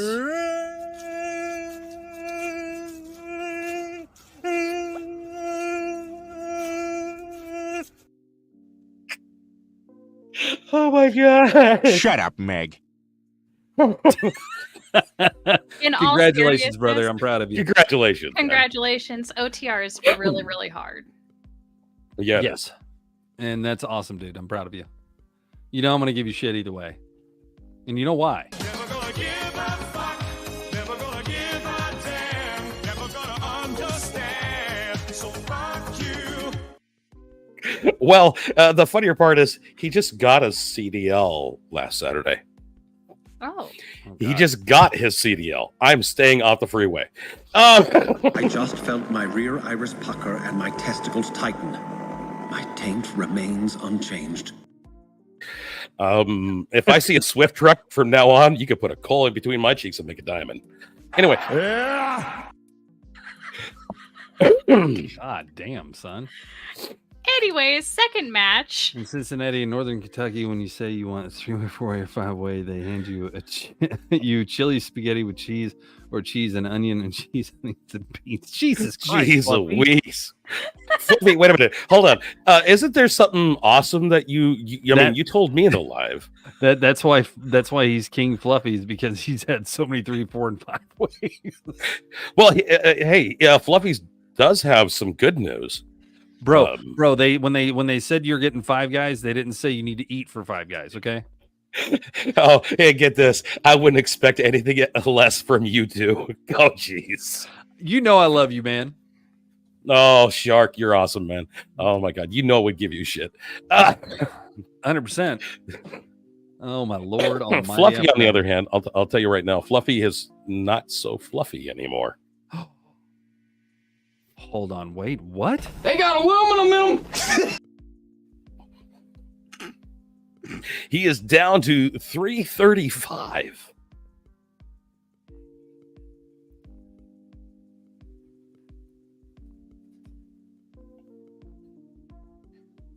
Oh my. Yeah, I'm with you too on that. I was just waiting. Okay, hold on, wait. He's down to 335 from what? Come on, it's your chance, Fluff. Come on, Fluff, it's your chance. All you got to do is say it. Okay, Bones of Forsaken Giant is finished for us. What? The Forsaken Giant. You were 344, now you're 335. So it's almost 10 pounds down. Good. Oh, he went to the bathroom.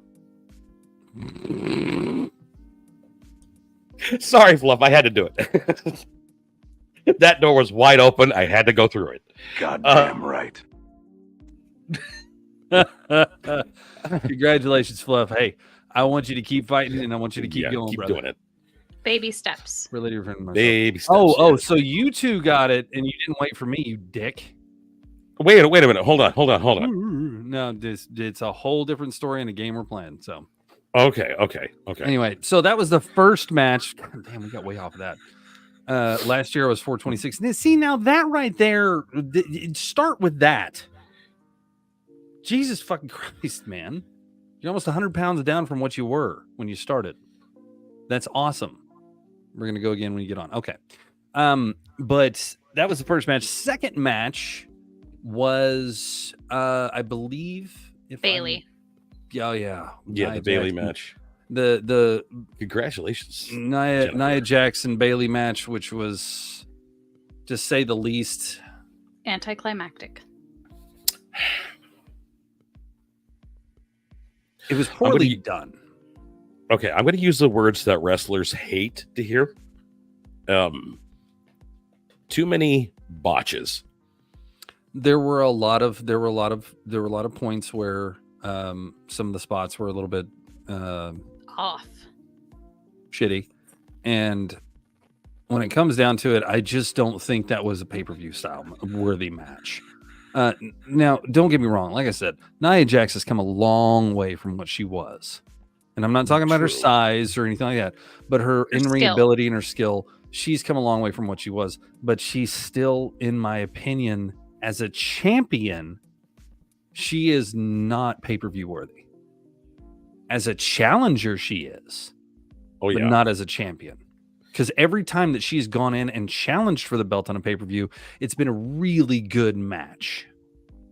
But every time she's been the champion, I'm sorry, but whenever you're sitting there and 90% of your offense is just throwing your body weight into somebody and then just slapping them around here and there, and the way she slaps them around is just so lazy and nonchalant. Like you see her, she'll start off like this. She'll go, and then she goes. That's what it looks like to me. Like she's just flailing her arms about and smacking them. Yeah, you guys. See, my thing is that I watched it, and I got to say, she does have some great upper body strength, and I definitely want to point it out. Where if you take you thought what's her name that sung the goddamn national anthem had a bunch of upper body strength too. Yes, those she are did. called boobs. Yo, come on, she had power. Anyway, if you know what I'm talking about, you know what I'm talking about. Lord, she had power. But I can tell you this much: the upper body strength of Jax. If you have somebody up and you're going to slam them down on the metal stairs, and hey, the best wrestler in the whole match was those stairs. Bro, Those stairs were well used. That was the softest power bomb on a pair of steel Dude. steps that I've ever seen. I You was gotta think of the super strength proud to that she stop that. protected Bailey the way she did, but at the same time, I was very disappointed that she overprotected Bailey. She's still, like I said, Nia's come a long way, but I still think she's that clumsy oaf.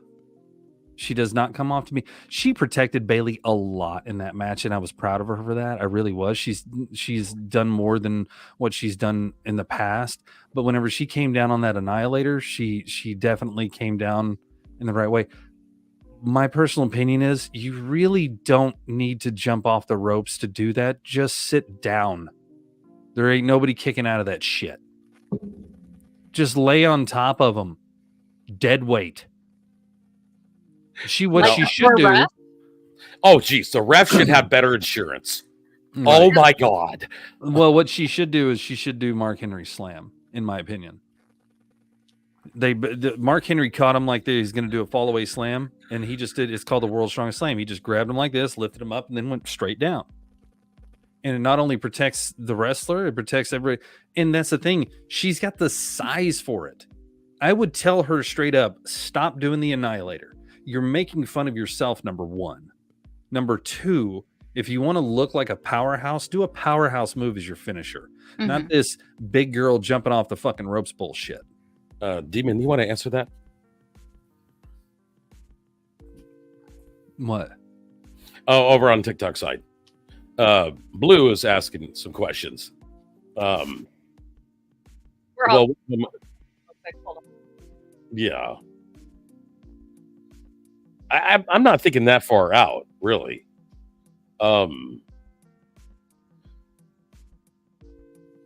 Technically, it definitely depends. I mean, definitely depends. You guys think EO will win the 2025 Royal Rumble and face the women's champion? I would love to see EO do that again because EO is a really good worker, but I don't see that the Royal Rumble's 2 pay-per-views away? Something like that. Give me a second. I'll pull up the thing. I believe. But when the Royal Rumble comes around, I'm pretty sure Becky Lynch is coming back. Oh, the man. Right. You're right, Jack. Yeah. Yes. And I've been missing her. I've been missing that attitude. Really, that's hasn't been there for a while. Well, I hope she puts on some fucking weight because that woman's withered away from what she was. She was CrossFit. Yeah. Her and Seth Rollins are really hardcore into CrossFit. The difference is Seth Rollins had the size before he started CrossFit and he still retained it. When she started CrossFit, she got just small. Yeah. Maybe returning Alexa Bliss or even Asuka. I would love to see Alexa Bliss return, but she's been gone for so long. I don't think she's coming back. Oh, the flashback of Saturday night. Oh my gosh, yes. Saturday night, and I still feel it. Oh, your video. Yeah. That flash. You know, I suckered Bones into actually opening that. I tagged him in it, and then he's like, "Oh, pain." Mm-hmm. I was like, "Oh, look, I'm reliving that asshole." Anyway, Royal Rumble isn't until January. So it's about 3 pay-per-views away? Yeah, I think so. Because right now our lineup is Crown Jewel. October 27th. We have Halloween Havoc. Mm-hmm. Halloween Havoc. What happened to Crown Jewel? NXT. Oh, NXT. I don't give a shit about NXT. WWE is Crown Jewel on November 2nd. We've got. You know what? Survivor I'm lying. We might actually watch an NXT pay-per-view because they're really hard hitting in that and they're really high flying. I love their action. The only thing I don't like about NXT is they're overly done with their finishers and the way they fight and everything like that. And then whenever they go to the main roster, like it takes 5 finishers to knock them down in NXT, and they get to the main roster, it takes 1. Yeah. True. Anyway, go ahead. True. It was Halloween Havoc NXT. NXT. Crown Jewel is November 2nd. Then we've got Survivor Series on November 30th. And then Royal Rumble. Main event. We've Main got event? Saturday night's main event. That's another. Oh no, that's WWE. That's December 14th. NXT New Year's Evil. in January, and then Royal Rumble is. Oh, I'm sorry. Royal Rumble is February 1st. Okay, so that's going to be interesting to see because a lot of things can change between now and then. Oh yeah, there's a lot. Well, that's the thing is when it comes down to it, it's all said and done. I think they're going to drag out the Roman Cody bullshit until next WrestleMania. I'm hoping they don't. I'm really hoping they don't. I'm hoping they put the belt back on Roman. But at the same time, the only reason I'm hoping they put the belt back on Roman is because he is so hype right now. Yeah. But I can also see him pulling a John Cena, and he's done his run, and he'll probably do maybe one more run, and then he'll be done. Mm-hmm. I would go out. No. If I was him, I would just go out on a high note. But the people wanted him back so bad, they were screaming for him so much that he came back. Months later, it basically saved us from Finn. Oh, geez. No, my thing is that I loved it. Nothing to do with wrestling, Krusty the Clown. Shut up. Yeah, well, Krusty's stuck is stuck in a game right now. He hasn't come out of there yet. He hasn't unplugged. No, I'm okay. Let me put it to you this way. This is the best way I can put it. My OCD kicked in earlier, like hard.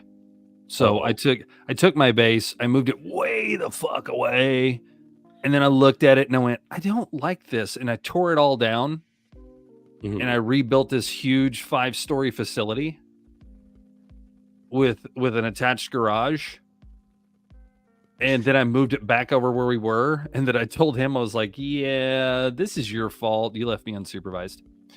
No, jeez. Well, I mean, I would love to do an interview with some of the wrestlers out there. I mean, I'd love to do like a little interview with them. Vancouver, BC. Hey guys, WWE. Hint, hint. Hello. I'm in the neighborhood. Contact me.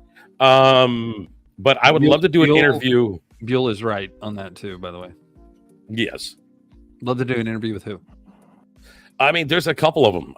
One, I mean, come on. I would love to do CM Punk. Hello, lady. I'd love to do. Hello, lady. I would love to do CM Punk. Drew. Because I want to know. We don't want to know about the ones you want to take on a date. We're talking about the ones you want. No, jeez. All you said was, I want to do CM Punk and Drew McIntyre. Like, we get it. You want that fatal three-way in the bedroom. That's cool, bro. But can we talk? Well, they got to bring the stairs. They got to bring the stairs in. They got to bring the stairs in. Jam up my back, baby. Wow. I mean, come on. For women, it must be anybody else. Yes, I agree, Yahtzee. They definitely need to bring in, and you and how do you say that fucking name? Buell? Buell? Blue. Blue. Bueller? Blue. Bueller. No, you and Bueller are right about that. When it comes down to it, and it's all said and done. Yes, the crown jewel title doesn't mean crap. It's just a fancy, flashy title for Saudi Arabia because they pay for that to be there. It's not them going, hey, let's go do a pay-per-view of it. They're paying WWE to be there. And Motor City's getting on the way to the Raw and SmackDown, right? They might be. But I would love to see the women's championships need to have something else because all you're fighting for is some crappy tag team championship belts that go on both shows when they need to have separate ones, just like the men's. They have 2 separate women's titles, but they have no mid-card titles for them. And they need like an international women's title or an intercontinental women's title, and they need to have that done because you have the tag titles, the U.S. title. Oh, I'm sorry, the tag titles, the U.S. title, the intercontinental title, the championship title. And then on top of that, they keep adding stuff like a 24/7 title or a hardcore title or blah, blah, blah, blah, blah, blah, blah, blah, blah. But the women have no mid-card title. And that's what they need. They really, really need that. Who do you think would actually dominate that title? Here's the thing. The cool part about a mid-card title for the women would be like, so Rhea Ripley is let's just go ahead and put it out there. Rhea Ripley's she's the women's heavyweight champion, right? Hot. She's a badass. Nobody can touch her at all without interference or anything like that. Okay. And she's going to take on these stronger, bigger women. Mm-hmm. Now let's reverse that. Now Liv Morgan is the women's international champion or whatever, or women's intercontinental champion. And she can go against all different types of women.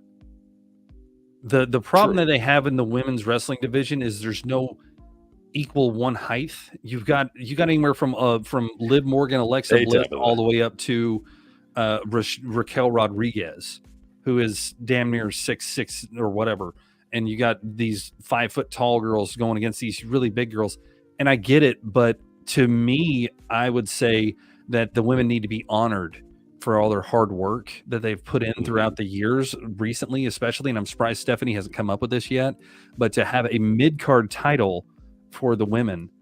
So a women's intercontinental championship would do a lot for the division, and it would push.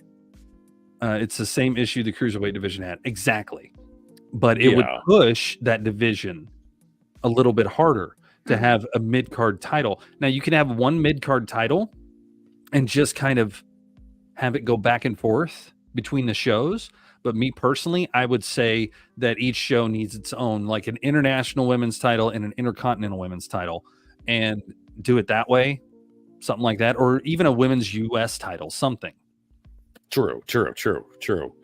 That would be great. And Yahtzee, hey, that is your opinion. I'm telling you that right now. Undertaker was a mid-card wrestler. Okay, you're fired.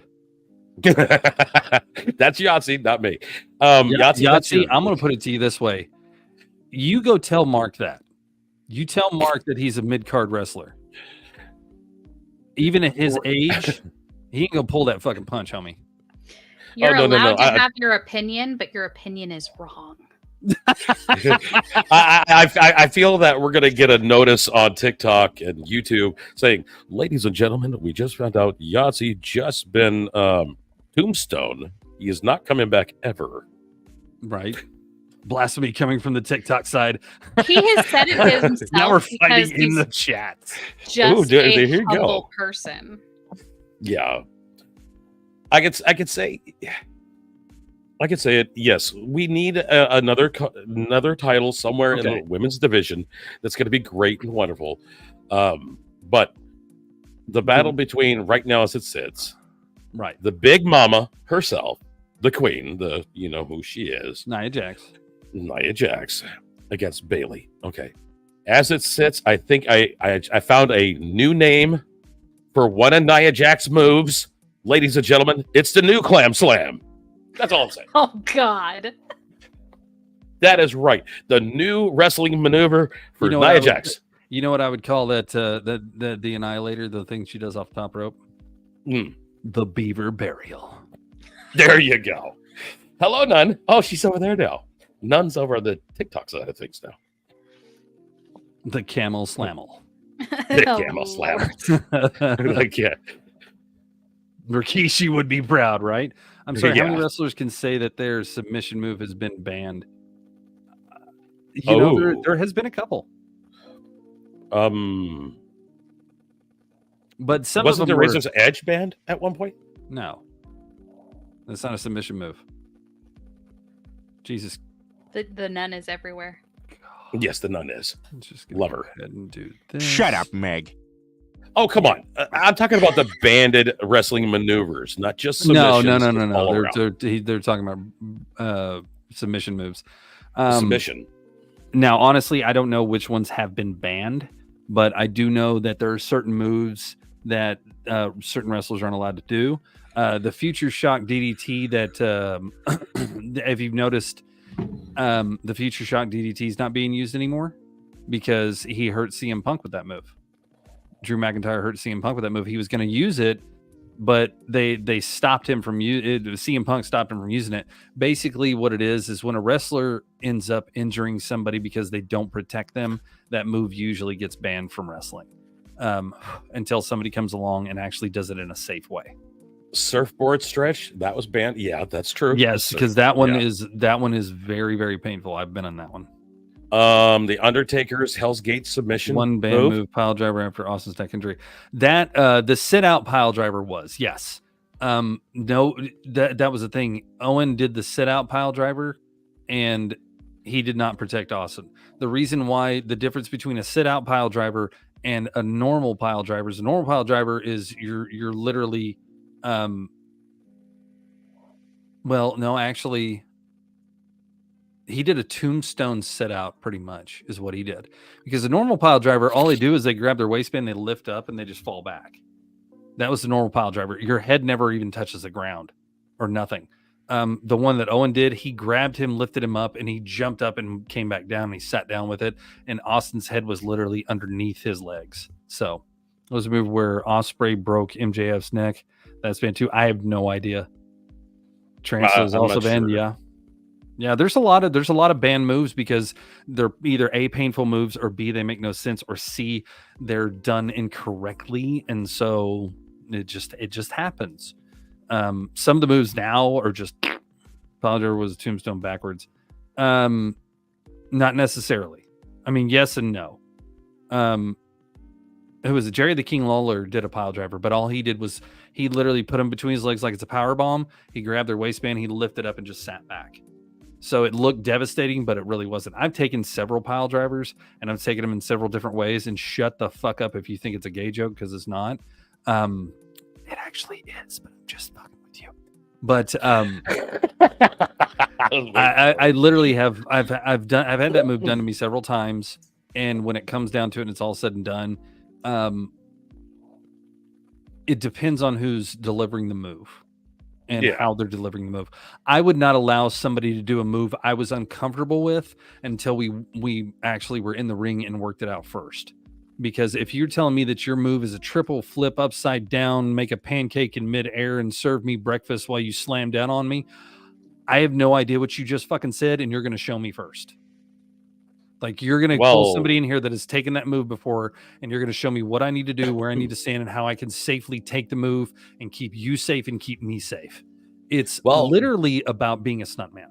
Mm-hmm. Yeah, but, slamming down on you, Bones, is, probably a good thing. You get a super kick, and you get a super kick, and you get a super kick, and don't forget to slap your thigh. There you go. Depends on who's pile driving. One of my finished the leaping tombstone, and it was always very safe with it. And that's the thing. If you have them up to a point, and if you actually watch, there was one time where it was Shawn Michaels and The Undertaker, and The Undertaker actually did a leaping tombstone. Shawn's head never came in contact with the mat. Kane did the same thing. He did a leaping tombstone, and the thing was, whenever his knees hit, he would let them go, so it looked like he was just driving them down real hard. But if you actually slow-mo it, their head's probably about this far from the fucking mat. You're looking at about, let's put it this way, you're looking at, yes, I'm going to use a cigarette pack to show you height-wise. You got literally that much of a gap between your head and the mat to the knees to the mat. You literally got a cigarette pack spacing. Right. So all they have to do is let you look like you're sliding down and still hold you. I'll be right back. So it looks like you hit. So you look like, that maneuver that you actually hit the ground. The tombstone did hurt Hulk Hogan. I agree. There's sometimes that does happen.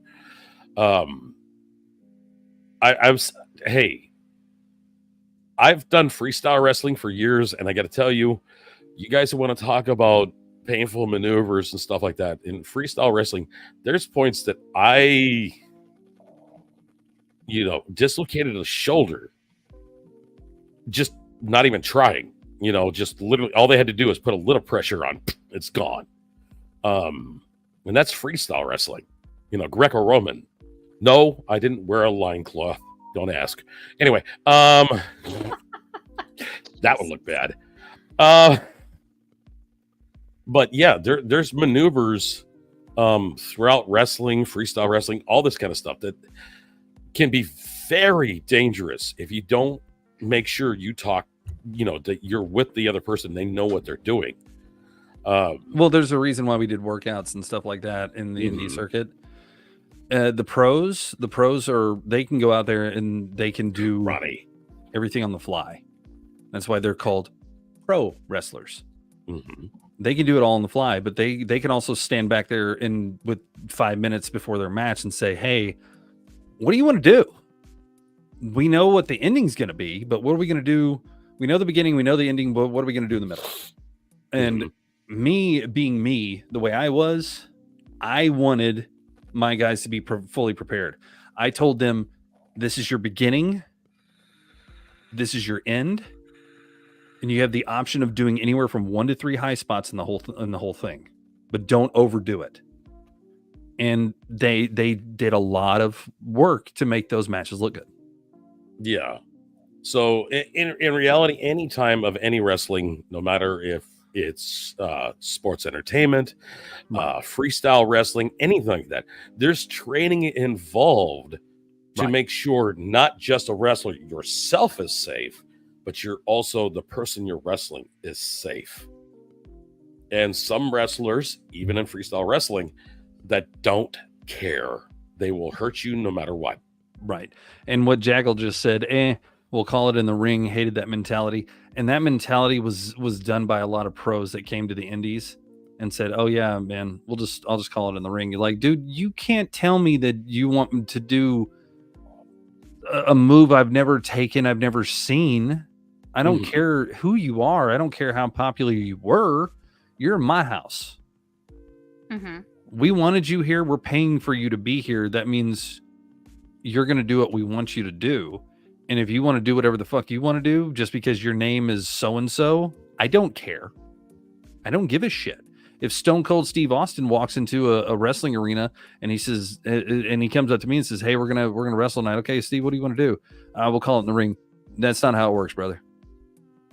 No, I'm sorry. That's not how it works. This is, if it's my federation, my promotion, I'm going to look at you and tell you straight up, you're going to go outside and you're going to talk with the guy about it. You're going to tell him what you want to do, because this bullshit of calling in the ring is not going to happen. Yeah. I'm paying you to be here. The same thing as your contract with the WWE. I'm paying you to be here. I'm giving you money to be here. If you don't want to be here, I don't give a shit. I will go out there and tell everybody, and I will make sure it's live and broadcasted on the internet that you decided you didn't want to be here because you're not getting what you want. I will just shame the fuck out of you.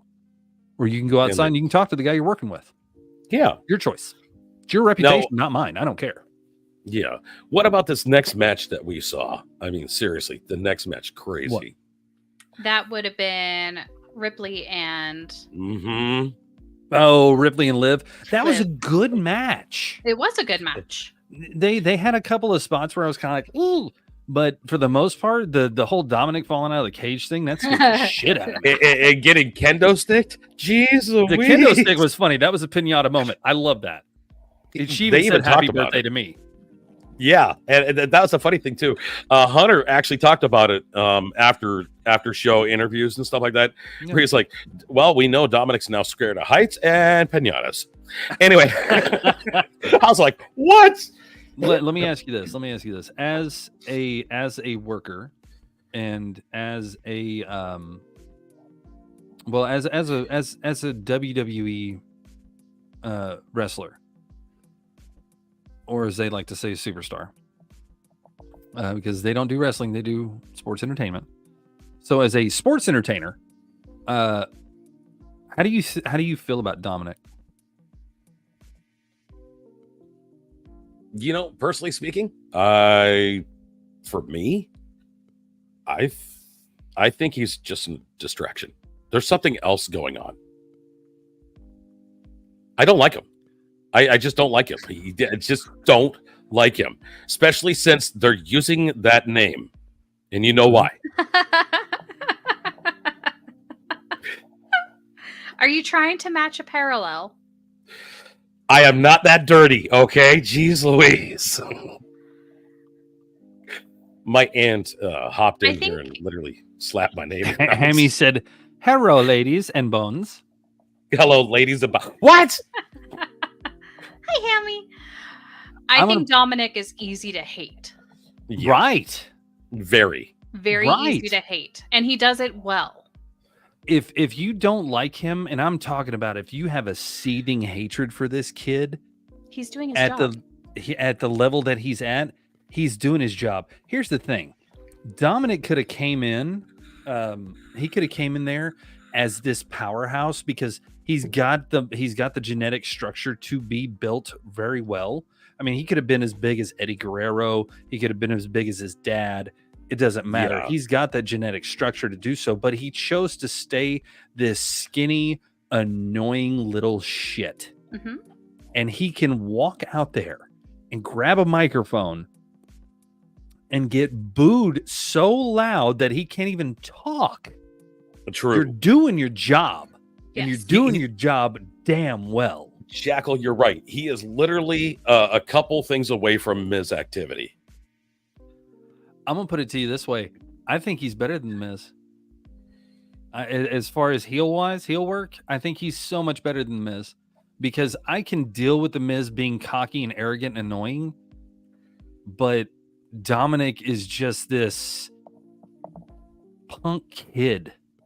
Like the Miz is an adult in my eyes, and Dominic's just this punk kid that you just want to hate. He's still growing. It's too. beautiful. It's beautiful. He's still growing to be the most hated, almost literally the most hated wrestler in WWE history. He's got a potential to do it. I said it the other night. He's gonna go down as one of the greatest heels in the business and one of the biggest underdogs as well. Mm-hmm. Because when he goes face, if he ever does, which I know he will, but whenever he goes face, they're going to hate him at first, and then they're going to end up cheering for him and loving him because he's going to be such this small guy, this underdog, and it's going to be absolutely beautiful to watch. I would love to see him go through his heel phase, go from his heel phase to a face turn, and then run this face turn up to a title where he wins it and then go right back to being a heel. The kid that would be evil. Ends. The kid can play both ends. When he was with his dad and he was a face with his dad, everybody loved him. Yeah. They cheered for him. They loved it. When he got a win, they loved it. And the minute he turned on his dad, they fucking hated him. Mm-hmm. When did Dominic turn on Eddie? Turn on Eddie? Don't you know the rumor? Dominic is Eddie's kid. Yeah, no, they had years and years ago, it was a couple of decades probably. They had a match. It was Rey Mysterio and Eddie Guerrero for the custody of Dominic Mysterio. And the funny part about it was everybody assumed that Dominic was Eddie's son. And the way that Dominic took that and turned it on its head. He has the Eddie Guerrero style. He has the Eddie Guerrero car. He has the Eddie Guerrero the way he works and the way that he is a little sneaky snake. He's got that Eddie Guerrero-ness in him, and that's with the name of Mysterio, and that's the beauty of what this kid's doing. He's paying homage to his adopted uncle Eddie. Yeah, and I would have done the same thing. And I would have done the same thing and played it well. He's paying homage to Eddie, and he's also carrying the Mysterio name. It's a beautiful combination of both, and I love it. I love it.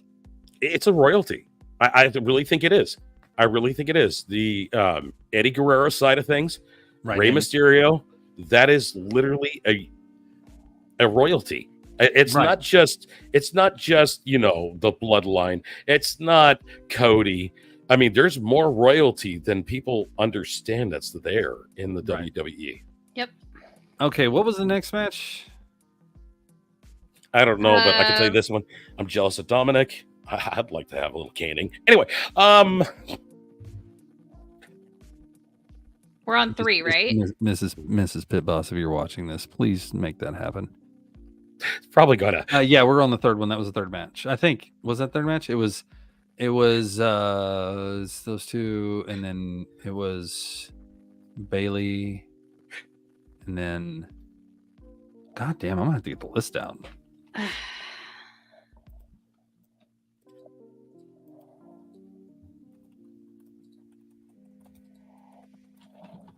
No, okay, let's see. Bad Priest. Blood. Yeah, it was Damian Priest. I'm sorry, Damian Priest. So yeah. Damian Priest actually they went on second. Yes. I'm gonna put it to you this way: Damian and that was underwhelming. Hugely underwhelming. Very much. Yeah. I like Damian as a worker, and I like his attitude, and I like what he's done, and I like what he's done in his life. But they're holding him back. He could have done so much more and so much better. I think that feud is going to be dull until it's a group feud. It's just going to be dull because having these two go at these guys like this is just it's going to be lackluster. I didn't really care about the whole Dominic Mysterio aspect of Liv and Rhea, but it was entertaining. Yeah, it was entertaining, but it was part of it. But I think when it comes down to it, Damian has no reason to wrestle, or he has no reason to fight Finn Balor or the rest of Judgment Day. He can just walk the fuck away. He can go focus on another belt or whatever. But instead, it's just like, meh. Let's just have these guys fight just to have them fight. Yeah. Well, you've got the Oompa Loompa crew versus the fucking Titan twins, in my opinion. Yeah, and you're looking at, let's look at the facts here. He's one of the oldest wrestlers that are still going. You sure about that? That's still wrestling. I think he's one of the oldest ones. They didn't show anybody else that's still on the card that's still wrestling that's older. Okay. You sure about that? Not that I've seen. I'm looking. That's still wrestling right now. CM Punk's 45 years old. He's So there's 45. one. Okay. Not 42, Yeah, but 45. he's getting. Oh, come on. 3 years. Wow. Well, you're the one that said it. And he's still doing what he's doing, and he looks. LA good Knight for is doing it. 41 years old, and he's in way better shape than fucking. True. Yeah. The Oompa Loompa twins. What, Krusty? You are literally. I'm gonna go in that game. I'm gonna start stealing all your. Anyway.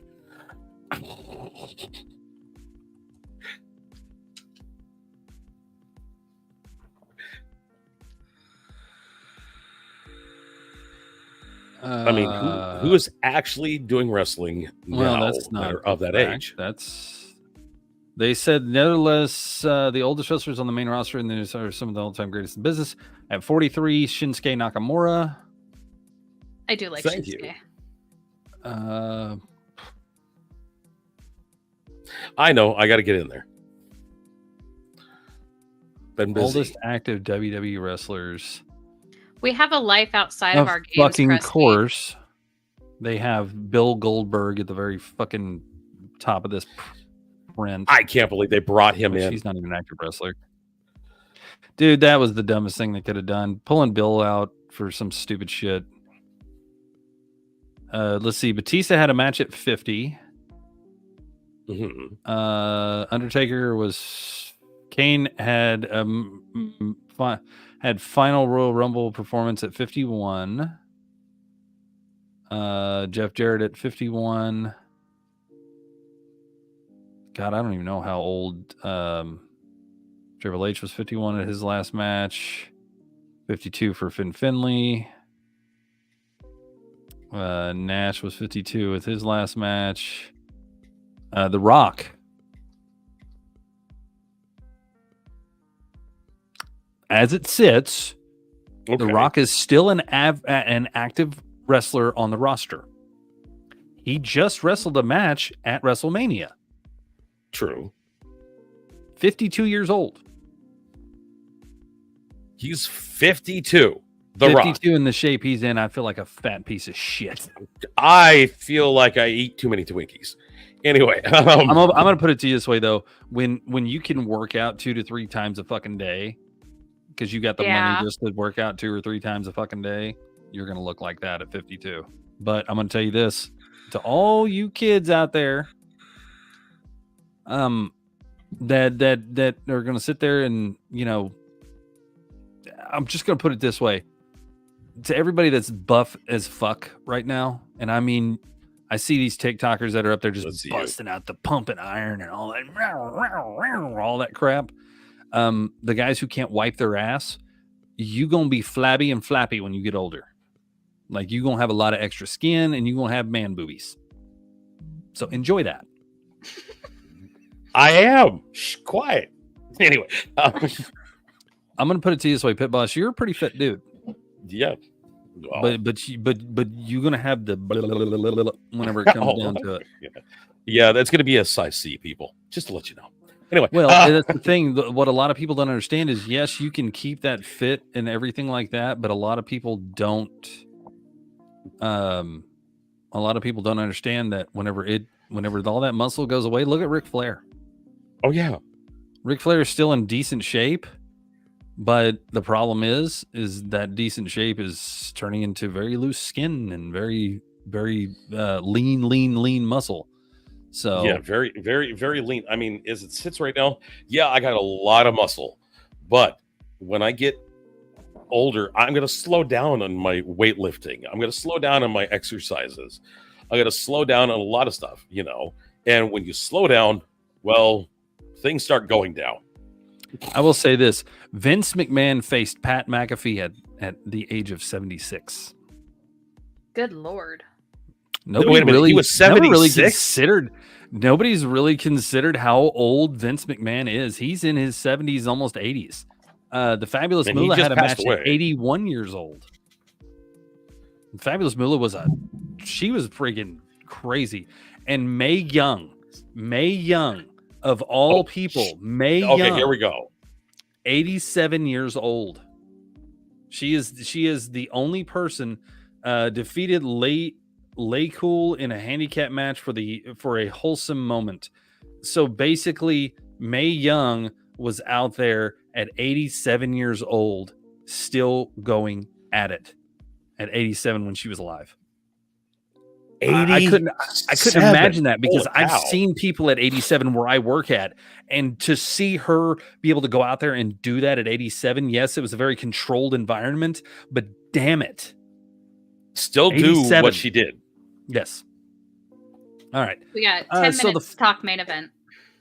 We got 4 minutes to talk main event, and main event was something else. So, well, my impression of the main event was a lot of crowd work. At the very beginning, they did a really good job. They played the crowd very well. You okay, honey? Yeah, your impression of the main event was ow. Ow. Okay. No, that was the other one.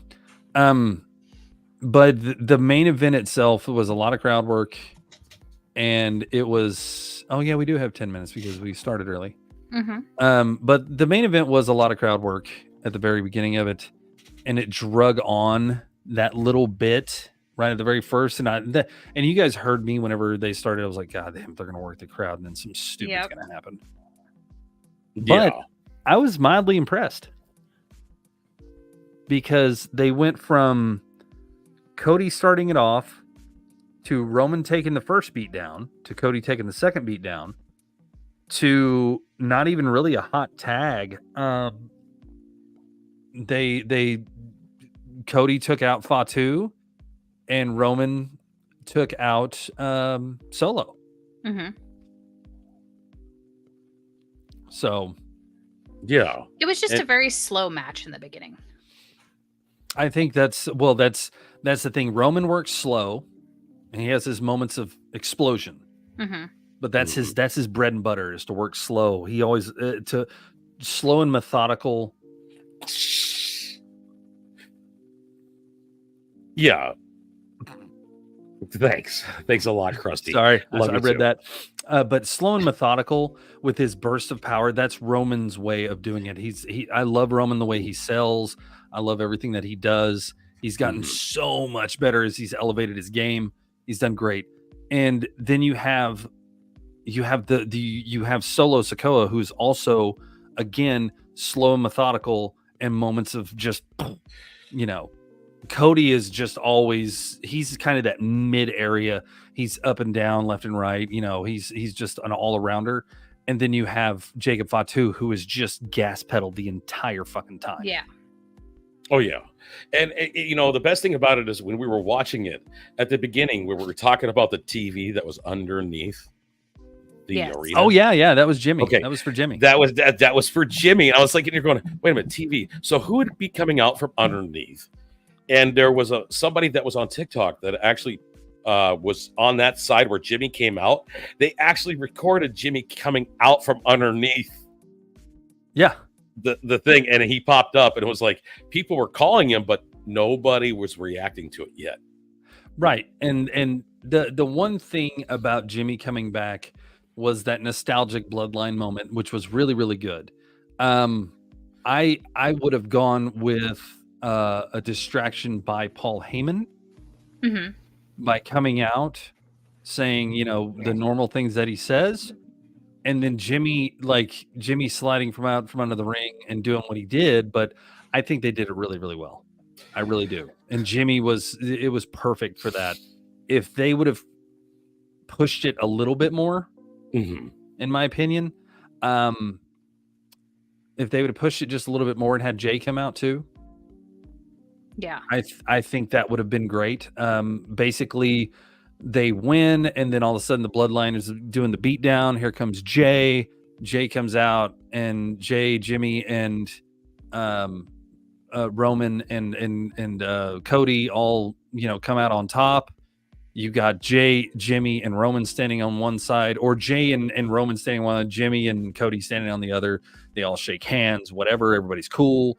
I think that would have been great. When The Rock came out, that was the most pointless fucking thing, but at the same time, it made a lot of sense. Yep. Sami Zayn. Sammy, really? Sami Zayn. Oh, no, we're not going to forget Sami about Zayn. Sammy. Yeah, no, Sammy too. Yeah. No, it's But not about forgetting about Sami Zayn. I like the fact that Sami Zayn's no longer in the bloodline. He's doing his own thing. I don't think that Sammy should be wrestling Gunther on a Monday Night Raw, because whenever you sit there and tell me that, okay, you're getting a title match on Monday Night Raw, that means nobody's going over. Sorry. That's what it means. I mean, So how many times the title actually change over on a Raw wrestling match? It's on a rare. Monday night? It's rare, It's but rare. it happens. It's rare, but it happens. The Intercontinental title changed hands on a house show. Yeah, there was a video about Kevin Owens that finally turned heel. Yeah. And you called that. You called that, Bones. If I remember correctly, you said that was going to happen. Yeah. Yeah. It's just the way it is, man. It is very rare. But the thing is, when it comes down to it, it's all said and done, in my opinion, I think that they're going to be building up this Sammy Gunther thing for a pay-per-view. Gunther's going to retain, and they're going to keep moving forward. I think they're going to build it up for Crown Jewel, honestly, because it's pretty much a Crown Jewel match, in my opinion. You just had the guy that beat you for the Intercontinental title is now going after you for the heavyweight title that you have. You should have fucking waited. But that's me. I mean, I think that's a waste of time. Really, the Crown Jewel, sorry. WWE, get rid of it. They pay him way too much money. They won't do it. It's such a garbage waste of time. But you got to understand that the princes of Saudi Arabia, the rulers, the people that have the money out there are going, we're going to pay you $5 million to bring WWE over here. We're going to pay you $10 million to bring them over here. We're going to have the arena ready to go. It's going to be all set up. It's going to be perfect for you guys. You guys bring your guys in here, set everything up and get it going. And they pay the wrestlers. They pay the company. It's a money maker. That's why they call it Crown Jewel, because it is literally a jewel to them, because I'm getting a fuckload of money from these oil guys to entertain your people. Now, they've also done things where certain people won't go over there. There are certain women that won't go over there, for sure. The first Crown Jewel they had, the women were made to go out there, not only fully covered in like a bodysuit, but then they also had to cover their curves up as well and wear like oversized t-shirts. Yeah, I remember that. That. So a lot of the women didn't want to go over there. You got to understand, though, over in Saudi Arabia and over in the Middle East, rules for women are way different than they are for men. Way different. And if you're a tourist or a visitor there, you have to be respectful of their laws, their rules, their regulations, their religion, all their stuff. Yeah, but we're suffering from why force us into something that's they're doing here? I mean, this is the United States. Right. Crown, You're right, crown jewel of this, you know. I mean, the belt looks gaudy. I mean, it looks bad. And they're making it into a big thing. I'm sorry. It's just it doesn't tickle my fancy. The belt is not being wrestled for by individuals. It's basically the two champions. So it's going to be Gunther and Cody going at it for a title that means nothing. And 9 times out of 10, they're going to put it on Gunther. I would pray they put it on Gunther, because Gunther is going to use that to his advantage. $50 million. They are in a 10-year contract for $500 million. Just looked it up. So yeah, I'm gonna go to Crown Jewel, and if the women don't like it, well, you guys can stay in the U.S. and everybody that wants to go over there get paid and get laid and get whatever they need and whatever else. So yeah, the belt spinner for Cena. Oh God, God. Hammy, stop it! Oh wow. There was also a beatdown post show. There was. What's there? I think Jackal sent you guys the videos on TikTok. I know Cody was on there. Hold on. Jackal. Oh, with KO and Cody. That is not it. Oh yeah, no, that where the hell did it go? Post from that person isn't available. Oh, they must have taken it down. So KO came out and beat Cody down. Well, that's about right. Sounds like it. Well, I mean, they led to that, but oh well. Anyway, okay. Well, ladies and gentlemen, thank you so much for coming in and listening to us ramble on about stupid shit and about wrestling and about everything else. Don't forget, we're going to be doing this every Sunday. It's going to be 5 o'clock Central Time. Wherever it is in your time zone. I'm not doing math. Do your own math. Do your own math. 5 o'clock Central Time. I will say this. When it comes down to it and it's all said and done, we are going to continue to bring you these pay-per-views. We're going to continue to bring you all this wonderful fun and everything that we can.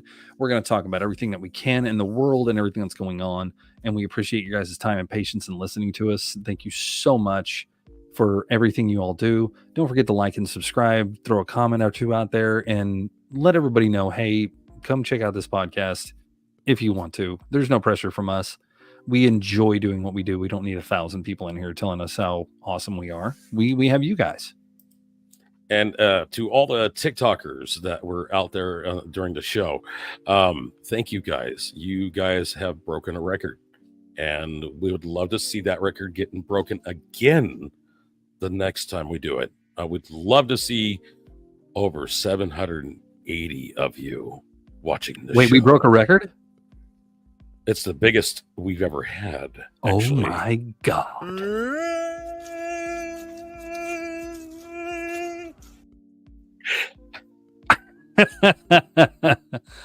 Ro,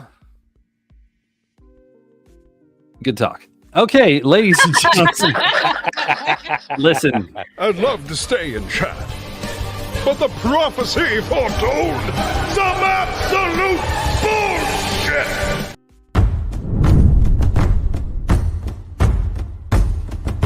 Raise your horns into the air. There is plenty here to share. All are welcome. Take a chair and sing.